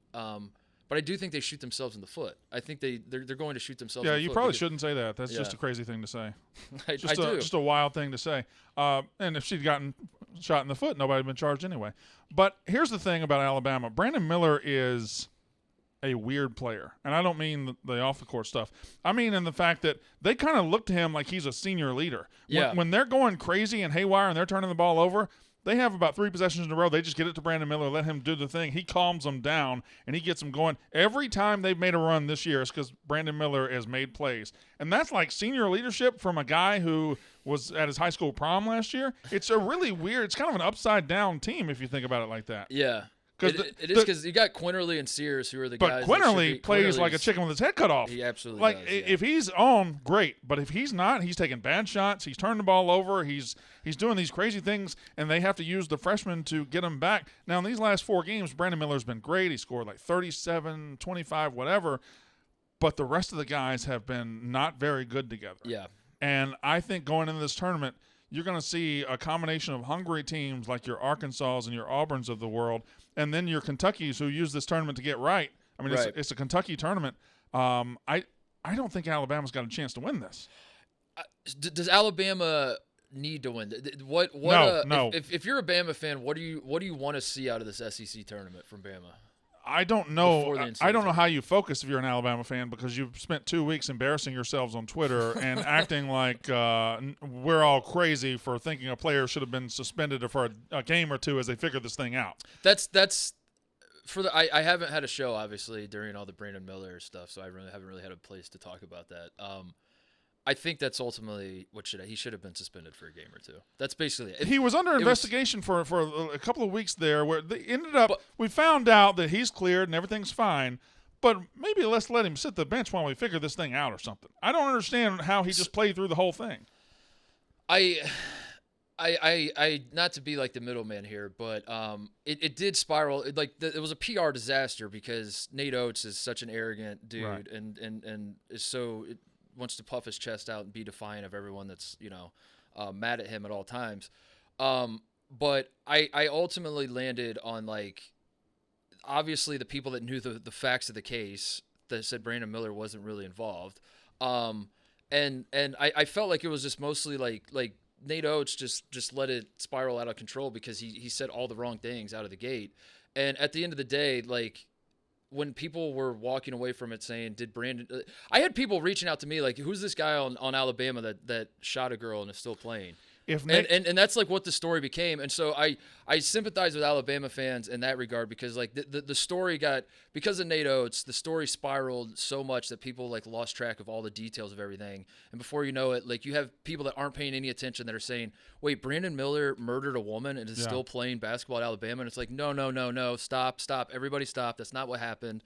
But having said all that, I do think they should have suspended him for Well, when asked about it, if Nate Oates at the very beginning had said, we defer all that to the district attorney, they're doing the investigation, we defer, that's above my pay grade. Brandon Miller has been investigated and Brandon Miller has been cleared of everything. But please ask the district attorney. He'll tell you exactly what's going on with that. He says that. It's not a problem. Not a problem at all. But when you come out and say, and you look around, well, he was just in the wrong place at the wrong time. No, that's not what happens. You're never in the wrong place at the wrong time when you have a car that delivers a gun to a murder scene at 2 a.m. Right. That's not wrong place, wrong time. Right. Wrong place, wrong time is you turn the aisle at a grocery store and somebody spilled some orange juice and you slip. That's wrong place, wrong time. So that's just that. Nate Oates created the whole situation, his inability to lead, which is ironic because he is quite a leader when it comes to building a basketball team. Yeah. But building a basketball team isn't all that it takes to be a basketball coach in 2023. And I think Nate Oates fumbled the whole situation. I completely agree. And let's move on from that because honestly, that story is, hey, it's your show. That story's it's kind of gotten boring to me. I'm just a very talented guest. But yeah, I don't think Bama's problems have anything to do with that. I really don't, because as you said, Brandon Miller's playing out of his mind, and I see the same Bama team now that I've seen all year, which is that I do believe that no team in this country has a higher ceiling than Alabama. When Alabama is playing at their absolute best, they are the best. That no one's going to beat them in this NCAA tournament. The problem is they are so carefree and careless and chaotic at times that I don't know if I fully trust that they're going to bring that 6 games in a row in the NCAA tournament. We'll see. I don't know. Here's the concern: what if they've already hit their ceiling? What if the best Alabama is an Alabama we've already seen? They went 16-2 in a league that's got a lot of decent teams. Yeah, they went 16-2 in a pretty tough league, not the toughest league. That's the Big 12. They went 16-2, 16 out of 18 games in a tough league. I think we've probably seen the best of them. In these last 4 games, they were lucky to get to overtime against South Carolina. They were lucky to get to overtime at home against Auburn. They have not scraped that ceiling in a while. Yeah. But it's still in there. If we've seen it before, it's still in there. I mean, at the end of the day, they play great defense. They're gonna every single game. The number one scoring team in the league. Every single team they play in the NCAA tournament, the SEC tournament, whatever, they're going to have the best player on the floor in every single game. So I'm never going to be able to fully count them out. But yeah, they have not been playing well lately. Let's talk about the rest of the league. We're out on Tennessee, right? Tennessee can't score. Tennessee's toast. And their point guard's out. Yeah. So for a team that can't score, to lose the guy capable of making plays for himself and other people is crippling. Now they can defend, and this individual tournament right here is interesting because you have teams who can defend their asses off. Yes. Can I cuss? Yeah, we can cuss, yes. So this is here at Barstool Sports. We're allowed to use profanity. Yeah. Thank you for welcoming me to Barstool Sports, Mike. That's really. Did I call him Mike? Mark, that's very nice of you. So you've got teams in this league that can defend their ass off, like Mississippi State and Tennessee, and that can score their ass off. Like your Arkansas and your Auburn. And only a couple of them can do both. Kentucky can do both at times, or a lot, and then Alabama can obviously do both. But Tennessee is not a team that I'm going to be scared of in March. If I'm a 1 or 2 or 3 or 4, and I see Tennessee is that I don't know where they're going to be 5 to 8, I feel okay. Yeah, you mean like in the big March tournament? Yeah. I hope for Tennessee's sake they're a 5 or an 8 because they have been trending at like a 3 seed for a while. Yeah. And the last 2 times they've been 3 seeds, they've lost to the 11 seed.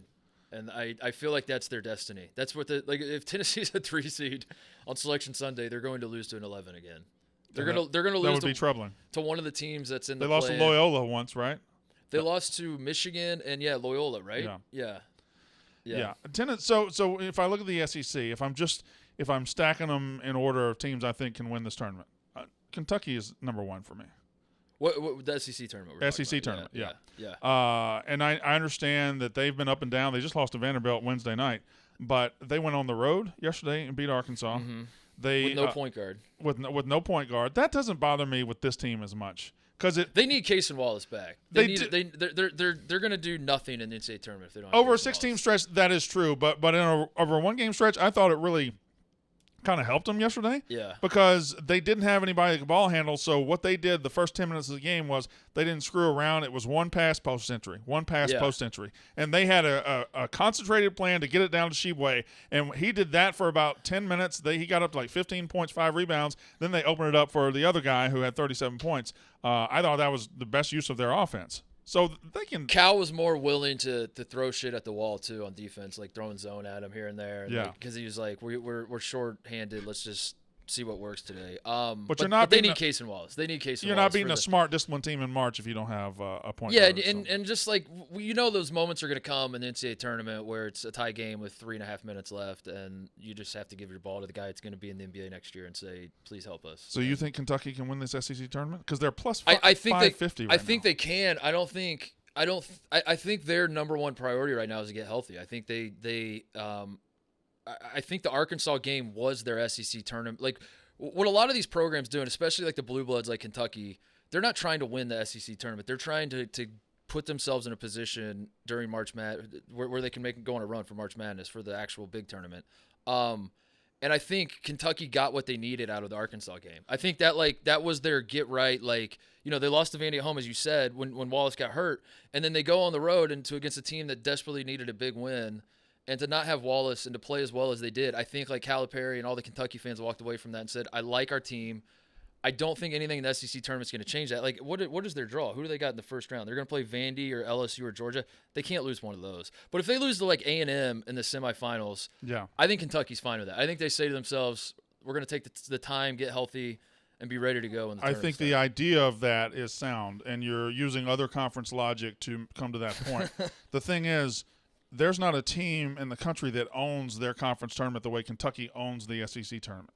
In years, they're not very good. They get to the championship game and win it. It's in Nashville, which is not very far from from Lexington, and Kentucky fans travel. For every, there's going to be 7 out of every 10 fans at the SEC tournament are going to be wearing blue. Like, that's how much they own it, and they expect to win it every single year. I understand that they don't technically need it, but this is a tournament that they look at as theirs, and that's important. Okay. I don't know. I know they didn't win it last year, but I would say out of the last 10 years, they probably won it, I'm guessing, 5 times. It's just a guess. Maybe more than that. I don't know if I don't pay. I guess I don't pay enough attention. Oh, TJ, look that up. I thought you were. How many times has Kentucky won the SEC? I thought you were a college basketball guy. Are those canvas? I don't even know, dude. Because I have a lot of Blazers, but I don't have any that are of that material. I saw these probably at a discount rack at Finish Line as I was walking through a mall and said, "Sure, here's $50. Give me some shoes with the." I'm almost certain that red Nike check I'm on almost certain you didn't do it that flippantly. I'm almost certain that you very put, concentrated. You put effort more that planning into it than that. No. They won 4 in a row from 2015 to 2018. Okay, so not 5 of 10. So Brandon's wrong. Okay. Well, no, ho. So not they 5 didn't of win 10. any outside of that window? Nope. Not 5 of 10. So Brandon's wrong. So the SEC guy's wrong. Doesn't even know his own conference. Cool. Wait, did you say Why do we have him 24? on here? Did you say 2014, 2018? Yeah. That's 5 tournaments. 2015 to 2018. That's 5 Yeah. tournaments. If it's 2014, it's 5 15. tournaments. 2015. 15, 16, 17, 18. He's just changing his story. And I'm including 2020. I'm not including that in the last 10 years. He's changing his 'cause story. That's there what was he's no doing. tournament that year. I'm saying, so if you're Sister Jean, who came out and said, I am taking Kentucky to win the national championship, and then Casey Wallace rolled his ankle almost immediately after she said that. I don't know. Someone look into that for me. But if you're Sister Jean, and You're saying, casting aspersions at Sister Jean. I'm stating facts. She said that, and then Casey Wallace rolled his ankle. If you're her, though, and you're saying, okay, what is Kentucky's path to a national championship? This Kentucky team is not great. This is not an all-time John Calipari Kentucky team, but they are capable. And Cal has made Final Four national title. He's won 1 national championship, obviously, but like in 2014, that team was what, an 8 seed, and they got a national title. Like he can take a capable team on a run in March. I actually, at this point in his career, I think Cal is better positioned to take a team like this on a run than a team like last year. It feels like when the expectations are super high, Kentucky, it becomes disappointing. And he's almost like overthinking everything, and he's like, I can't fuck this up. And when he has a team like this, which has some good pieces, Antonio Reeves obviously balled out against Arkansas. Casey Wallace is awesome. Sheboy is limited in a lot of ways, but he's still, National Player of the Year and still can get you 20 and 20 every so often. When he has a team like that, that is when Cal is dangerous, because I do think that Cal is never good as like when Kentucky's rolling. I don't think Kentucky's ever as good as like Kentucky fans want you to think they are. Yeah. But when Kentucky sucks, they're never as bad as the haters would lead you to believe either. Because even if they suck over a season period, they're still going to have a remarkable amount of talent on every single roster they have. Also, when you get in the NCAA tournament and you get in these individual games, let's say you're in the Sweet 16 of the Elite Eight, you got to answer these questions. Can I go out and score against a good team? Kentucky can do that. Can I defend against a good team? Kentucky can do that. Can I own the boards? Can I rebound? Kentucky can do that. They can answer every question positively, even though they had some stumbles this year, even though they haven't lived up to what Kentucky fans want them, and they never do. But even though they didn't do that, they're still going to have a puncher's chance because of the talent they got on the floor at all times. Yeah. Against any team in this country. And I think so if they win the SEC tournament, suddenly a target's on their back. Suddenly, like, they're a trendy pick. So you're trying to sneak in there and make a run off of that. I think if I'm a Kentucky fan, I don't want them to win this SEC tournament. I think I've seen enough. I saw what I needed to see at Arkansas. I'm saying get Case and Wallace healthy and we're good. And I feel good going into the NCAA tournament. Well, that's because you're That's because you're not a Kentucky fan and you don't have the mindset they have. They believe the SEC tournament was created for them. and they believe that they are, when they were born in Paducah or Lexington or Owensboro, wherever they were born in Kentucky, it was for to have the right to win the SEC tournament every year. Who else can win this thing? A&M? A&M can win it. So I think the SEC is kind of interesting this year, this tournament, because I think between like 1 through 4, you got some teams that can win it, right? And then you skip a couple, and then you get like Wednesday, for example, or Thursday. Number 7 against number 10. That's Arkansas and Auburn. Arkansas's got to be like the most talented 10 seed in a conference tournament. Arkansas's the 10 seed. They're the They're 10 seed, and they both need a win here. Could you see a world where Auburn or Arkansas get hot and win this? Because I certainly could. Absolutely. I could see it. I don't want to shout us out too much, but Mississippi State, the way we defend, we could win it. I doubt we will, but we could win it. I think there's several teams back there that can win it from like the 7, 8, 9, 10 range. I'll agree with you with Mississippi State, by the way. They defend their ass off. You have a great defensive team. And Jans can coach. You are an all-time muck-it-up team. Yeah, we will. Your offense is horrendous. It's awful. Horrendous. It's second. It's second to worst in the SEC. Yes. If you're looking for a power conference team to point to and say college basketball is unwatchable, it is the Mississippi State Bulldogs. Rutgers. It is. Yeah, it's the two. TJ, Very similar. CJ and Brandon Steves. Yeah, those are the two. If teams. we play in the tournament, I probably won't even watch it. The 45-46 final score. Yeah, after 3 overtimes. If you guys are in the play-in game against each other. Yeah. Put different jerseys on, and everyone will assume that's a 16 seed play-in. Oh, nobody. It would Yeah, be, we could swap jerseys. Nobody know the difference. Right. Yeah, but I think. But you can defend. Like to your point, like I do think Mississippi State. You're a muck-it-up team, and you could bring the muck to Nashville and well, look at our path. Well, first of all, we're number 9. We play number 8, Florida. Florida beat us by 2 in the regular season. Did Castleton play in that game? He did. Yes, he's out. He's out now. So assuming we can win that one, we would play number 1 seed Alabama. Alabama, who just is kind of limping in this tournament. Do they care if they win it? Probably not. Like that's a tremendous opportunity to play a 1 seed who's going to be a 1 seed regardless if they win a game in this tournament or not. And then you'll have like Missouri, who can't rebound, can't defend. We beat them by 15, and then lost to them by 2 in overtime. Tennessee, who's another muck-it-up team, So just wild swings of watchability from these teams. Yeah. Like Auburn and Arkansas. There was a time yesterday at Arkansas when I was watching them, I was like, how does this team ever lose a game? I know. They make these plays, these athletic, remarkable plays. You'll see the point guard, Black, knifing through the defense and throwing a pass to a guy who just rears back and just the most powerful dunk you've ever seen, and then they'll go 10 minutes without scoring. This has got to be the most frustrating Arkansas basketball. Like if you're an Arkansas fan, this will haunt you for when Brazil went down with his ACL. It was ACL, right? It was knee. Sure, I think he tore his ACL. When he went down with his knee injury, and then Nick Smith's been out all year. But like when Brazil went down with his knee injury, they were national title good. I felt coming out of Maui. Yeah, I saw him in Maui Invitational, and I was like, this team is gonna, because how young they are and all that. I thought they were going to be national title good by the end of the year. And then Brazil tore his ACL, and ever since then it's kind of been what if. But you've been slowly talking yourself into like they can put it together, and they can, if they haven't yet. No. And I don't know if they ever will. And I think think that's going to be the frustration for them. Not only do you keep wondering if you're going to see it, you keep thinking you're going to see it. Yeah. Like, all right, Nick Smith's back. It's about to happen. And then they come out in not a must-win, but kind of a must-win yesterday against Kentucky. Yeah. And never had control of that game whatsoever. No, they didn't. Gave up 90 points to a Kentucky team that's pretty good. It was like when Sheway didn't get tossed. Yeah. On that, like 4 minutes into the game, Sheway has a flagrant 2, and they don't call it. And they called it. Did they call it a common foul? I don't remember. He elbowed the shit out of that guy. So bad. His elbows were way up here. That was that ended up being like one of the funniest college basketball games I've watched all year because by the end, every single whistle, whoever the foul was called on, or whoever the violation, like the other team was in shock. They were stunned. How could that be? Yeah. How could that be? Yeah. And then the refs were like, I guess we'll take a look. I don't know. They both sent the tape into the SEC office. Like, look at this shit. All right. So I guess how do we frame this? Like who do you think can win it? Who's trying to win it? Let's give definitive answers. I'm gonna pick 3 teams that can win it. Okay. Kentucky can win it, and I think they will win it. That's my number 1 pick. Haven't won it since when? 2018. Even though they win it every year, it's been 5 years? There wasn't a tournament in 2020, so that doesn't count. So that threw off their rhythm. Okay. So you couldn't have expected them to get back between now and then. I mean, Alabama obviously can win it. I think Kentucky doesn't want to win it.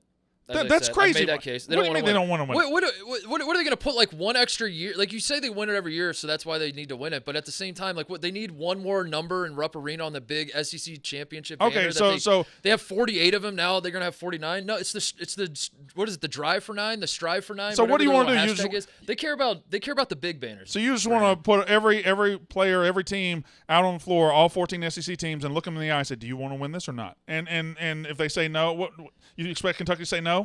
They're not going to say no, but like when they lose, they're not going to be sad. I feel the same. I feel that about Alabama. Does Alabama need to win this? I mean, no, they're one I don't seed think regardless. they do. I think the teams that need to win are Tennessee, who is a mess, and Tennessee's great defensively, but I don't even think they're as good as I don't even think they're that great. I think like Tennessee, you trick yourself into thinking they're going to win games with the defense. Yeah.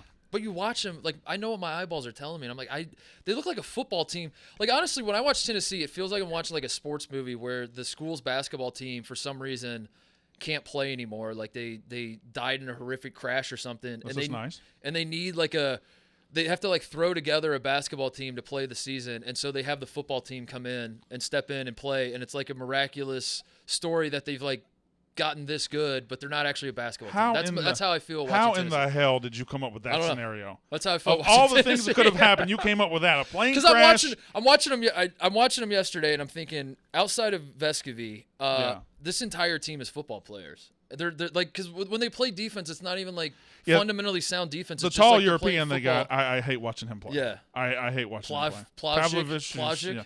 Yeah, same thing. Now the team we haven't talked about really, is we kind of mentioned them for a second. A&M's the 2 seed. Texas A&M is the team I think is going to win. And I think they're going to win. And they got the best set of guards in the conference. Yes, and they play defense. The problem with A&M and that I've had all year, and I haven't wanted to talk about them or like really pay that much attention.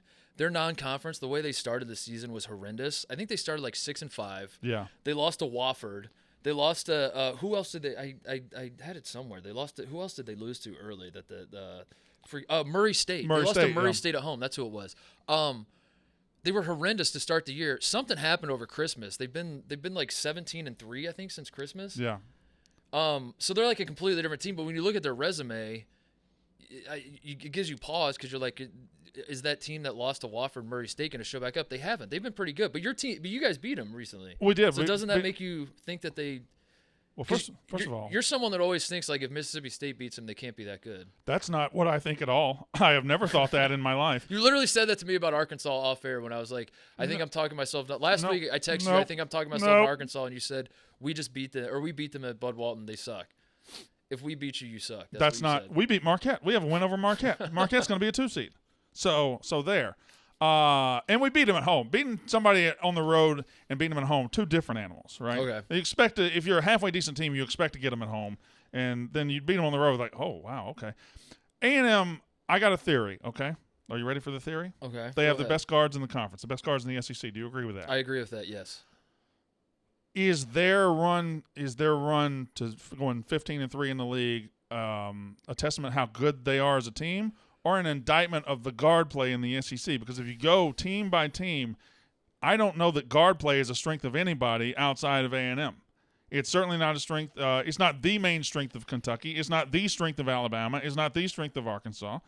I would say Tennessee with Vescovy and Ziegler, maybe, but and Ziegler's out now. Ziegler's out now.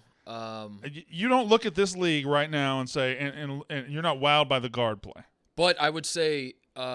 Extrapolate that over the entire country. I mean, that's been the story of college basketball. It's like all the All-American team is going to be all big dudes. It feels like those are the guys that are. I mean, Brandon Miller, but even he's 6'9". I mean, he's I'm not saying he's a center. He's an exception. All right, so there are exceptions, but like no, but we don't even Edey have and Trace Jackson Davis and Drew Timme and Azuolas Tubelis and like all like that's what the country. We don't even have the C.J. McCollum or the John Moran at Murray State. We don't have any of those guys this year. We don't have the dynamic guards. So if we don't have those, I mean, A&M, when you get into March, a lot of your success is determined on how well your guards handle everything. And even Houston is a team that's like the reason you talk yourself into Houston is experienced guards that have played together for a while and they're not going to get rattled. I just watched them in Memphis. Like Memphis turns up the ball pressure and they're shitting down their leg. UCLA's good at guard. UCLA's got good guards. I think Arizona's got good guards. So it's interesting. I think if I'm answering the question who has the best guards in the SEC, it's A&M. And if I trust guard play in the tournament, I got to say A&M can win the SEC tournament. I think they should. They're going to win the SEC tournament. You think they're going to win it? I think Kentucky's going to win it. I think they also want to win it. I think A&M. I think they need it to like validate their confidence going into that. That's how I view the SEC. That's how I view all conference tournaments. Like who needs this, who doesn't. I think A&M like had a great season. Obviously, they finished second in the SEC. Yeah. They're hot right now. They're feeling good. But I think like you win the SEC tournament, now you're like we are legit. We're not just like a fun story. We are very much legit. But here's the thing about wanting to win it, right? Kentucky, let's say they want to win it or don't want to win it. They don't play till Friday. They have to win 3 games to win it. So you show up Friday and you're playing I don't know who you said. You're playing Missouri. They got like Vandy or LSU, Georgia. You show up Friday and you're playing Vandy. You just lost to them. So you want to win that game. You go out and win. All of a sudden, you're in the semifinals, okay? Yeah. And you're playing maybe an Auburn or an Arkansas, who you're better than. You go out, you play ball, you play your game, you win that game. Now you're in the finals. And they're mad. They're going to be mad about that. They don't want to. This isn't. They want to win it, Mark. Brandon, they want to win it. This isn't football. You got to see the bigger picture. And I think he's lying. I'm going to see when they won the SEC tournament. I think TJ's lying. TJ used to be the producer on the Brandon Walker College Football Show, but now that he's on the Mark Titus Show, I think he's turned into a lying piece of shit. Do you want me to read them out year by year? No, I don't. I want to read it out year by year. I don't want it to be on your hands. Auburn, I don't think can win it. I agree with you that they're too up and down. They're too up and down, and they're a different team when they're not at home. And they're going to play.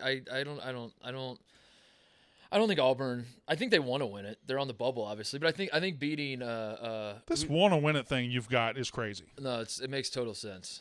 It makes total sense. Does it make sense to you? It's TJ? like a momentum thing or like overshooting your expectations. I Who won it last year? If you nobody cares. It's the SEC, Brandon. Nobody cares. Nobody cares. Nobody cares. Tennessee won it last year. Yeah, how'd they do in the tournament? Poorly, I think. Yeah, exactly. So what is it? Alabama won it the year before, Auburn the year before, and then Kentucky. Remember when Illinois won the Big Ten tournament, and I would assume who took the picture like he was Kobe in the bathroom with the trophy, and Illinois was like, "We're the hottest team in the country." And then the tournament, literally the in-state tournament was in Indy, and Illinois didn't have to travel at all, and they were like, "We're gonna play." They lost to Loyola, right? Yeah, and then they lost to Loyola in the second round. Yeah. Watch Tom Izzo. When Tom Izzo loses, like I don't know if this is a good example for this year, but when Tom Izzo has a good Michigan State team and they lose in the Big Ten tournament, like the quarterfinals, he's the happiest guy on planet Earth. He fucking loves it. He's addicted to it. He's addicted to being the favorite in the Big Ten tournament and still losing. Well, it doesn't even sound like you want to watch these things. So why are we even talking about it? Well, you're the one that brought me on for a preview of the tournament. There are teams that want to win it. I just don't think Kentucky's one of them. I just don't think. All right, hold on. SEC tournament. Who wants to win it? Arkansas wants to win it. Tennessee wants to win it. A&M wants to win it. Auburn wants to win it. I think those are the big four that want to win it. Bama could go either way. I think Bama could go. Mississippi State wants to win it. I would adore winning it. Yeah. We're a higher seed than Arkansas. Yeah, you are. We swept them. Yeah. I think we might. Or is Mississippi State in the tournament as of right now? Right this second. If selection Sunday's today. We have been in that dreaded. We've been right on that bubble line the whole time. For last 4 in, first 4 out. We've been last 4 in for a while. I think we're last 4 in right now. For Lunardi and all those other guys. Yeah, I was talking to TJ about it with Rutgers that you keep losing and you think like, well, damn it, there it is, and now we're out. Yeah. But then like every other team that's on the bubble seems to keep losing as well. There's a reason all those teams are on the bubble. Yes, exactly. They keep not winning when it's time to win. Yeah. All right, let's wrap this up. A couple things. Oh, wow. Have you ever been to the SEC tournament? Yes, I have. You have? Is it a fun time? I've never been. I've only been once. Went to the 1991 SEC tournament. Oh my God! In Memorial Gymnasium. Oh my God! What the hell? I got an autograph from Shaquille O'Neal in the elevator at the Stouffer Hotel downtown Nashville. He signed a $5 bill. He was a junior. He was a sophomore at LSU. So yeah, I went to 1991. We lost the first game, so I wasn't there long. And I guess that's the only time I've ever been. Yeah. That's it. Yeah. Do you remember when what year was it when the tornado happened and then Georgia? That was a Mississippi State. That was Mississippi State, Alabama. It went to overtime. Was that in Atlanta? It was in Atlanta. Yeah. What, you think the tornado at the Georgia Dome was in Atlanta? I didn't remember it was at the Georgia Dome. You just said the Georgia Dome, then you're like, is that in Atlanta? No, I said the tornado when Georgia won it.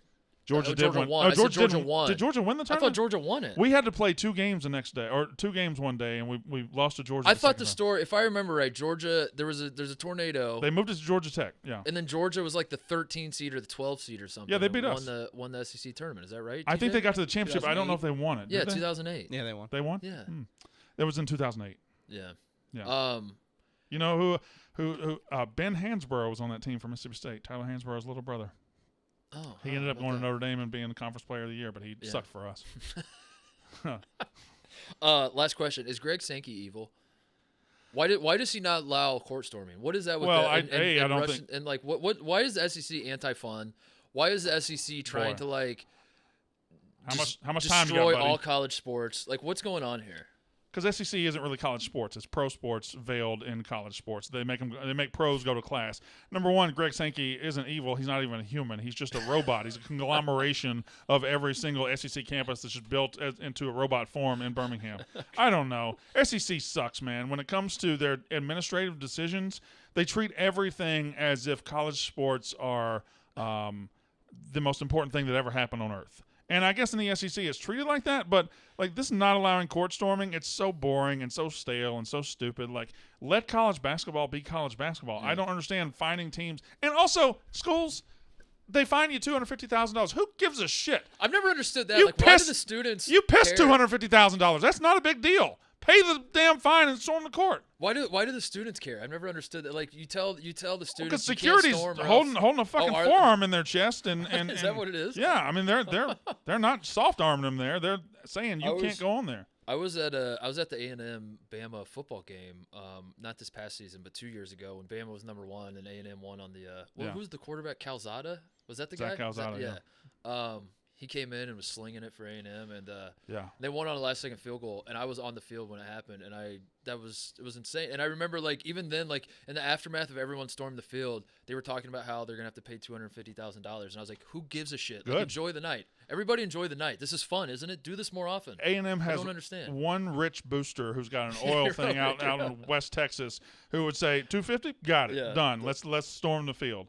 Why were you at the Alabama A&M game 2 years ago? Because I used to work for a respectable organization.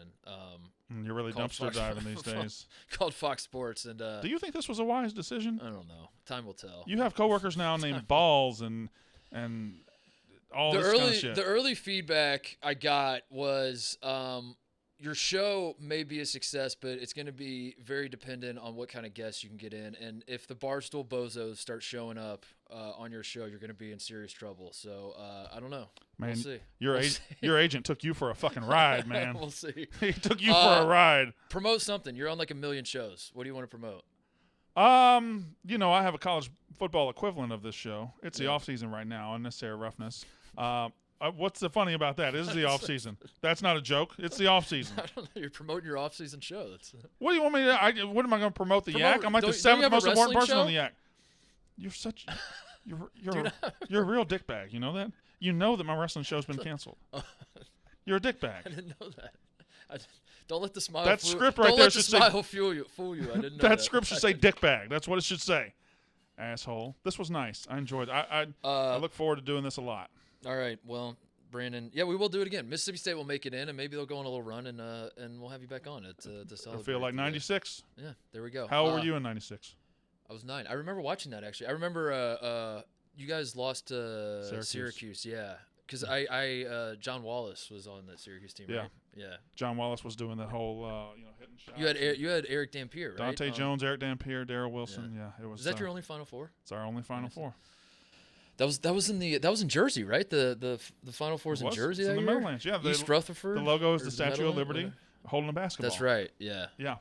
Marcus Camby was at UMass, and then Kentucky won it. Can you name every Final Four every year? Dude, we get it. You're the trivia guy. We get it. Who was in the 2004 Final Four? That was UConn won it. I'm trying to remember who they beat. Duke was there with J.J. Redick, his freshman year, I think. Was Oklahoma State that year? Mm-hmm. And then who else? The team that UConn beat for the title was that Georgia Tech? Very good. Well, there you go. That was awesome. That's why I have the college basketball show. Well, a college basketball show. We have many here at Barstool. Don't just walk in here and think you got the college basketball show. Get your broad stolen. All right, we're done here. Brandon, thank you for the SEC preview. When Kentucky wins it, you can shove it down my throat and tell me that you know more than me, but Kentucky's not winning this thing. They're getting healthy, so there you go. Did we preview a damn thing? We did. I think so. All right, thank you to Brandon, I guess. I don't know, for joining me.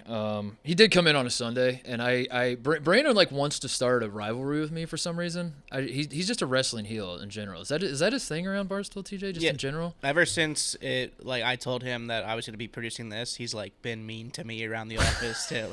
He's very much ready to play villain to you. I've known Brandon for a while, but we've been pretty cordial. And then ever since I got the Barstool, now that I'm on, I don't know, he's just he's just turned up the wrestling heel. I'm fine with it. I mean, it makes me look good, to have a guy. You put me next to an asshole like him, I look like a good guy, so I don't mind it. But everybody, give us your feedback. Did you like Brandon? Did you not like? Leave a 5-star review on Apple and tell me your thoughts on Brandon Walker. That'll go over well. That'll go over really well with the stoolies. Before we get out of here, I promised I would talk about what happened with Tate, and I will. So some of you listening probably don't give a shit, and that's fine. Maybe just turn off the podcast now. We'll see you on Wednesday. Those of you who do care, I don't know. I kind of I'm torn on it. Part of me is I don't understand why anybody would care about this. This has to be the lowest stakes breakup that has become gossipy and whatever of all time. But at the same time, I'm very appreciative that people seem to care so much about our show, and I don't take that for granted, what we built there, because I do look back very fondly on the show I did with Tate, and I feel it was special and it was awesome, and I had a ton of fun doing it, and I did genuinely love it. So the fact that so many people seem to care that much is validating in that regard, but at the same time, it has been a little frustrating trying to make sense of all the feed. I don't know. It's been frustrating, and I guess ultimately I need to say something about what happened, so that way everybody can just relax, calm down. We can all move forward, and we can enjoy this NCAA tournament and everything else, and do it that way. So here's the story from my perspective. And again, I'll preface it by saying that obviously there are multiple sides to every story, and obviously the truth lies somewhere in the middle, and I understand all that. So I'm not here to say that I'm right and anything else you hear is wrong and I'm the definitive source on all this. I'm not doing that. I'm just telling you from my perspective, here's what kind of happened.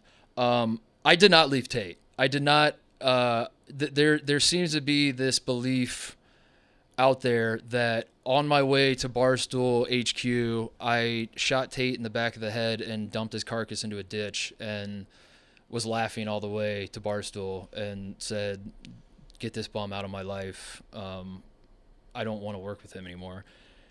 Not only did I not do that, I did the exact opposite. I wanted to do the show with Tate. I wanted it forever.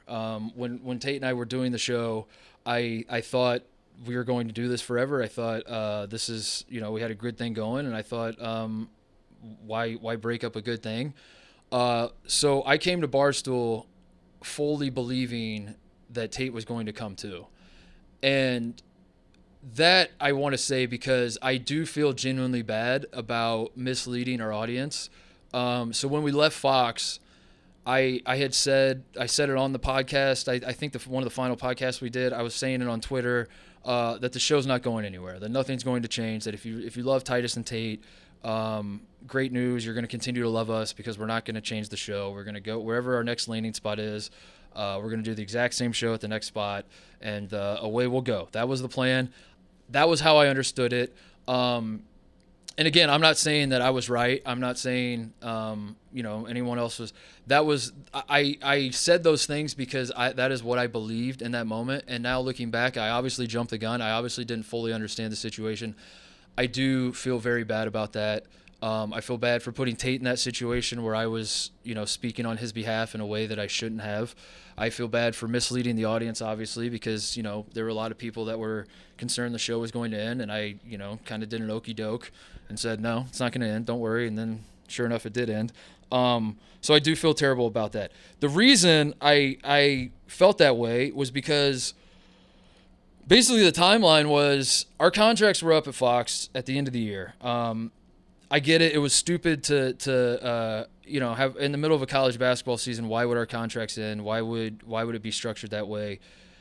I don't want to get into the specifics of why it was that way. It's boring. That part of it's stupid. Just trust me when I say like that was how it had to happen. Was that at the end on December 31st, our contracts were up at Fox.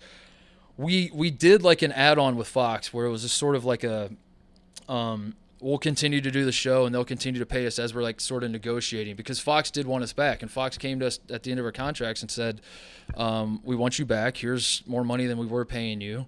We want to continue doing the show. And that was that. And we were like, cool, we're going to also, solicit other offers and see what's out there. We love working at Fox, and that was always an option, but we wanted to see what else is out there. Barstool approached both of us separately because I had said that I was willing to move to Chicago. In the initial stages talking to Barstool, this Chicago office that Dan and Pardon My Take, and then eventually like other people at Barstool were building, that was part of like what the next phase of what Barstool is. So when Barstool was talking to me, they're like, yeah, we're going to do the XYZ and we're going to have the Chicago thing. I was like, tell me more about the Chicago thing. And then that sort of became part of the pitch to me because I'm a Midwest guy.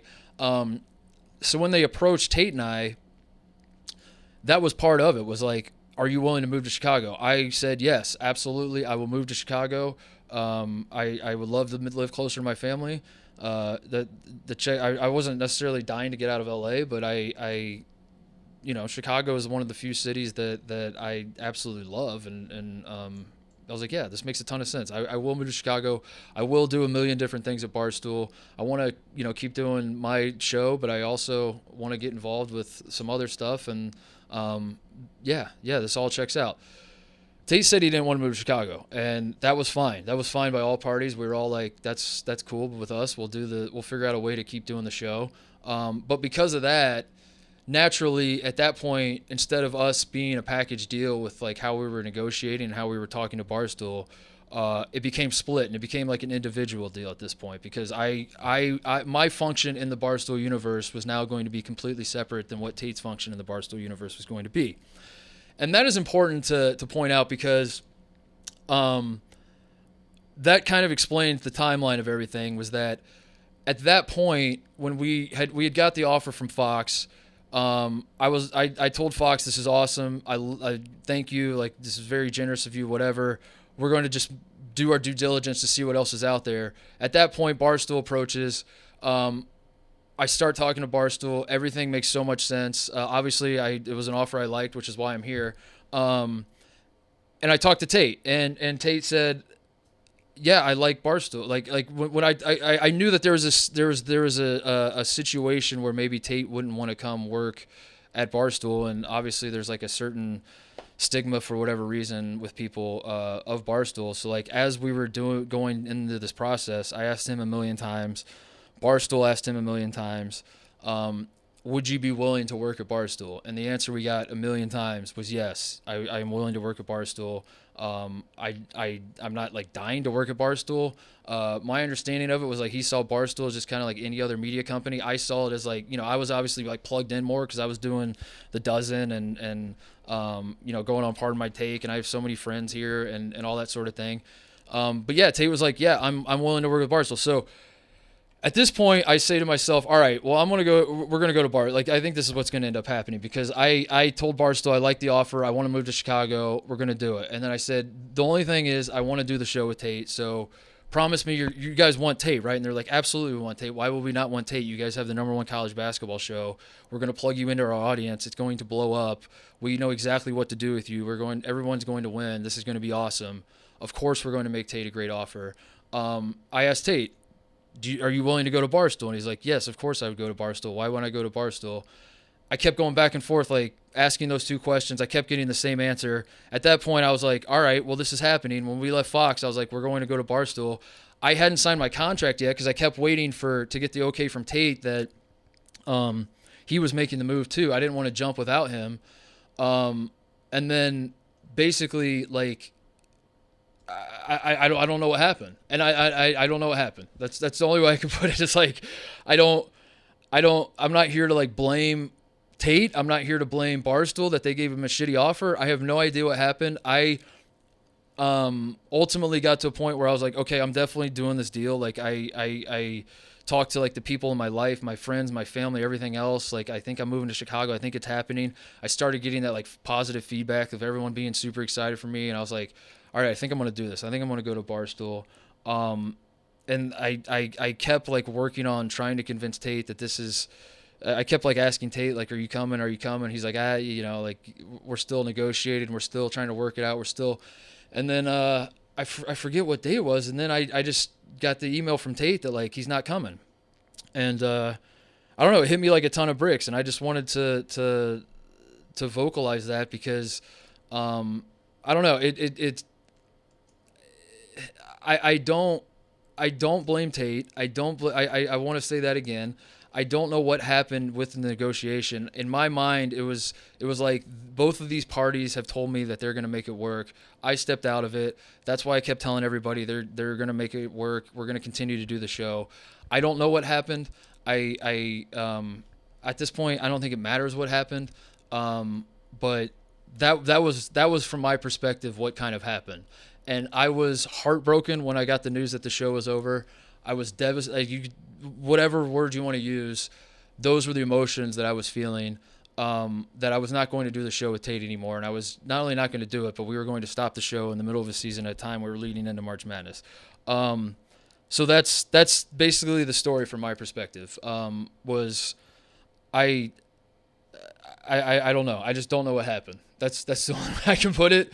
I should not have jumped the gun. As I look back on it, I think that was very irresponsible of me. I really do feel bad for putting Tate in that position where he's logging onto Twitter and he's seeing me tweet at people, "Don't worry, we're gonna do it." And I'm sure he's feeling some type of way. Like, does this dude think that I have no say in this? And that just because he wants to go means that I want to go. I have not talked to Barstool. Like, did they make him a good offer or not? Like, who the hell knows? Maybe they made him a shitty offer, and he was like, "No, I don't want to be disrespected." And in which case, he he's well within his rights to do that. So I'm not pointing fingers at all. I'm just telling you the story from my perspective, and I wanted to say that because naturally, when I announced I was coming to Barstool, and Tate wasn't coming with, the obvious reaction that everyone had, and I understood why they had this reaction, was that like I said earlier, like I was shooting Tate in the back of the head and just throwing his body off to the side, and I was cackling all the way to I think the joke I made on PMT was that I was joining the Live tour and I was betraying Tate on, I was just chasing the bag and all that sort of thing. So I don't know. People are going to believe what they want to believe. I don't really think that this matters that much. I still view Tate as a brother. I've said that all along. Like, I have no animosity towards him. I'm very, very sad that the show ended, but also I'm old enough at this point to realize how things work in life and business and everything else. And I think, like, ultimately, once I moved, I think the show probably would have ended anyway, because I think both of us would have done it over Zoom, and we kind of would have been like, yeah, the spark's not really there. And Tate would have had he's got his like production company that he has on the side, and I think, like, even if we would have done it for a year or two, I think he would have been like, I want to stay in LA forever and do the product. I don't know. So as I look back on it, I do think that eventually it might have ended anyway, because I it's just these sorts of things happen in life, and yeah, it sucks though. It sucks, and I'm sad about it, and that's that. But I don't know what else to say. I don't know what else I need to say. Shout out to everybody that all the people that quote unquote used to be huge fans of mine, but now that I'm at, how do they spell it? TJB asterisk. Yeah, asterisk. All the exclamation. All the vowels are rather, yeah. asterisk. Yeah. Shout out to all you people that didn't say a damn word when I was getting my checks signed by Rupert Murdoch for 3 years, but now all of a sudden you're drawing a line in the sand and you're saying I can't do it. Yeah. I appreciate you being a huge fan, man. That means a lot to me that you used to be a huge fan.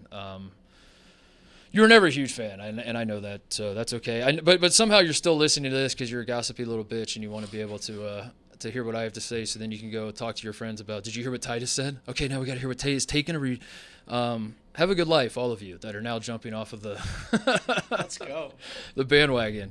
No, that part really pissed me off, man, because like I got a lot of I knew it was gonna happen. Like, I'm not stupid. I know how people view Barstool. It was just like insane because I did keep looking in the mirror and I was like, I mean, surely like someone's gonna connect the dots. Like, I'm working for. I love Fox. Like, I'm not trying to put down Fox. I'm just like, these people that like lose their mind on the internet. Surely they're not going to be that big of hypocrites, are they? And I'll be damned, TJ. No, they're not. They are. They are that big of hypocrites. People that are, they said, I was a huge fan, TJ, but now that you made a decision to live closer to your family, coming off of a COVID pandemic when you were thousands of miles from your family and could not get on a plane to go see them, and you felt very isolated in Los Angeles, living in a one-bedroom apartment where you couldn't talk to your family. Now, if that happened again, you could just drive to your family. And one day, you could drive down, see your family, drive back up to your home, and yeah, you could do that all in one day. And your father had a lot of health problems, and that was tugging at your heartstrings. You are now going to get to work in a creative office with creative people that's going to be a ton of fun, and some of these people are going to be your best friends. You're now going to have more resources at your disposal than you've ever had. You're now going to have a company that's pushing you in a way no other company has ever pushed you. What else? You're now going to make more money. You're now going to live in a city with a lower cost of living than you're living in. So now you can maybe buy a house in a way that you were never going to in Los Angeles, but maybe you could now. Maybe you could start a family now. Maybe you could find fulfillment professionally and personally, TJ. Maybe you can check all those boxes. Good for you. But you're going to Barstool? I'm out. I'm sorry. I can't do it. And it really breaks my heart because I used to be such a huge fan, but now I can't do it. How dare you? Kiss my ass, all of you, honestly. You weren't a huge fan. You know what you were? Like, you were a huge fan of yourself, and you thought that I represented you in some, like, weird culture war you're fighting online with, like, blogs and media outlets that, like, I never wanted to be a part of. So I'm sorry if I led you astray in making you believe that I ever represented that for you. I didn't. I never did. And I guess that pissed me off too, TJ. Is like, I'm going to be the exact same dude I've been every step of the way. Like, so many people were like, Barstool's going to poison you and Barstool's going to do XYZ. And I'm like, can you give me a little more credit here? Like, what do you think and by the way, like, as I've already said on the show, like, when I started my blog, I was writing about diarrhea and like getting, like, I think the first line of my book is that I got morning wood and like I tried to pee with a boner. Like, at what point did anybody who's been a huge fan of mine for a long time, did you think that I was like highbrow and like that I was only ever going to work for the New York Times and anything else? I don't know. So that part really pissed me off. I knew it was going to come, but when it actually did happen, I was pretty upset about it because I don't know. I try to be a good dude and I try to do right by people and I try to stay true to myself, and I try to be a man of Midwestern values, which is why I'm so excited to move back to Chicago. And sometimes it's not enough for people, TJ. Sometimes it's just not enough. That's the story, though. I think I'm done. I don't want to talk about it anymore. Do not tweet at me. Do you and Tate hate each other? You can ask Tate, I guess. I don't. Please don't, because I know Tate, and I can just about guarantee that Tate doesn't want to hear that shit either. He wants to move on with his life, and he wants to move on with his professional and personal and everything else pursuits that he's trying to. I want to do the same. I do not blame anybody. There is no. You are an absolute child if you think that in this situation or any other situation there's like one person to blame and should take 100% of the blame for everything. But if you are a child and that's how you want to view the world, blame me. I will gladly take the blame because I'm the guy who jumped the gun. I'm the guy who said the show would continue. I'm the guy who, I will not deny that those things happened. Ultimately, I think the perspective may have been that, like, Tate and I were on the same page about, like, what was going to happen. We were ready to jump out of the plane on 3. As it happened, I felt like I jumped on 3, and then I turned and looked, and Tate didn't jump, and all of a sudden I'm flying in the air by myself. Yes, Tate, he'll probably tell you I jumped on 1, and that's probably right. He's probably right too. So there are situations where both parties are right. I do think that a year from now, 2 years from now, maybe even 6 months from now, whatever, both of us are going to be in great spots. Both of us are going to be fulfilled. Both of us are going to be very happy, and that's ultimately all that matters. It does suck though. I will miss Titus and Tate. I share that sentiment. If you're listening to this and you're saying, I gave your first show a shot, it's not Titus and Tate, I'm out. That's your prerogative. All that is fine and well. I'm not going to stop you. I will continue to do this show to the best of my ability. We'll continue to have fun people on. Maybe somewhere down the line, Tate will come on. Tate will probably not come on this March Madness. I want to get out ahead of that as well. It is not because I hate Tate. It is because it is very, very hard to move on in your new marriage when you're dating your ex. Like, why would I have Tate on the first show as I'm trying to, why would I go on his first, like we're both trying to like kind of build something on our own and kind of, figure out who we are as individuals and all that sort of thing. So, no, I probably won't have Tate on the show anytime soon, but that's not because I don't like him. So don't read too much into that either. Have I hit everything, Tate or TJ? Can you think of any other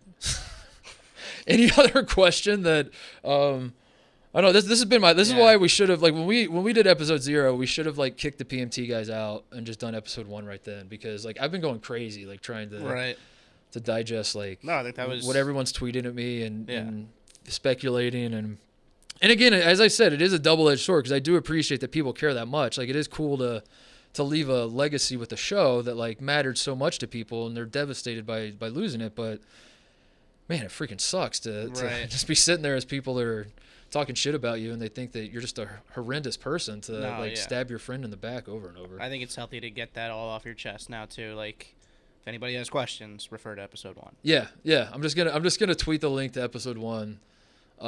If anyone ever tweets at me any questions or emails me any questions or anything else, there it is. So there it is, episode 1. We're in the books. We're off and running.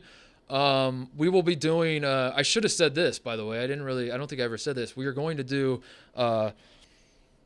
Big Ten. Who are the other conferences? We got Big Ten, Big East, and Pac-12 coming on Wednesday.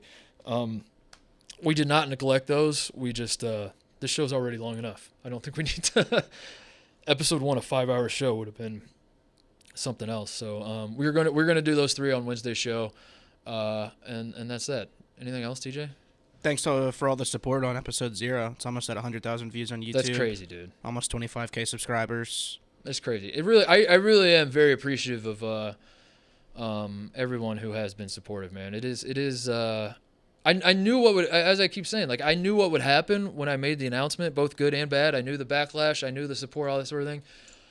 So I was not surprised by it, but at the same time, you can say this is going to happen, this is going to happen, this is going to happen. Then when it actually happens, it's so overwhelming. Like that first like week after I announced I was coming here and just like seeing everything blow up and the way it did, it was very, very cool, man. And I'm very appreciative of it. I don't take it for granted.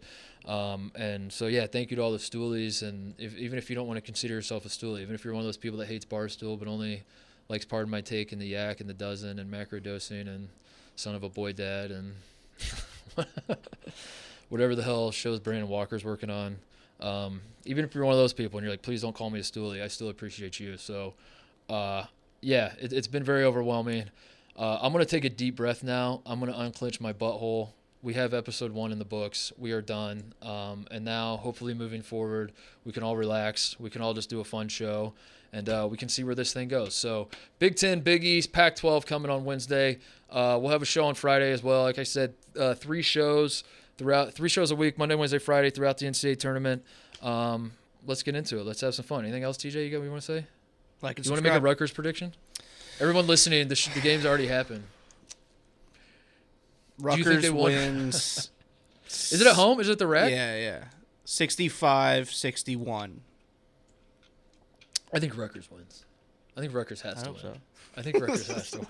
I don't think there's. I don't. Rutgers has to win for the show, just for the purposes of the show. And then we get the 6th seed in the Big Ten tournament and lose to like Nebraska or something. Yeah. So. I want to shout out my high school, Brownsburg. We won the sectional championship. We're rolling. Go Dogs. That's something, those of you who are new listeners, those of you who are old listeners know that I do this a lot. Those of you who are new listeners, I will do that from time to time. I'm a big fan of my high school sports teams. I do appreciate that about Brandon, by the way. I asked Brandon very early on after I met him. I said, how long, if your high school won the football or basketball state championship, how long would it take for word to get to you? And he goes, I would be in the stands 100%. Yeah. I would 100% be there. So like 0 seconds, I would be there as it's happening. And that's when I knew him and I were going to, as much as he's trying to get under my skin, we have that mutual understanding of being from the middle of nowhere and caring about shit that no one should care about. Yeah. So you're definitely not that way. Being an East Coast guy. There are plenty of Jersey high schools that are have big sports scenes. The West Windsor Plainsboro High School North Knights, not so much. We dissolved our football team. My high school won the state championship in basketball 2 years after I graduated with Gordon Hayward. He led them to a state championship in 2008. And that was you want to talk about like a very mature, like a moment where you have to like pick one lane of like, well, I'll be damned. I guess fuck me, right? Like I sucked. Versus like happy for the school and happy for Gordon and happy for Julian Mavunga, who was played at Miami of Ohio and he was an awesome teammate of mine too. That came at me fast, TJ. Yeah. When I was like almost 21, and I was like, all right, well, there's a fork in the road. Am I a petty asshole, or am I like gonna be the bigger person here?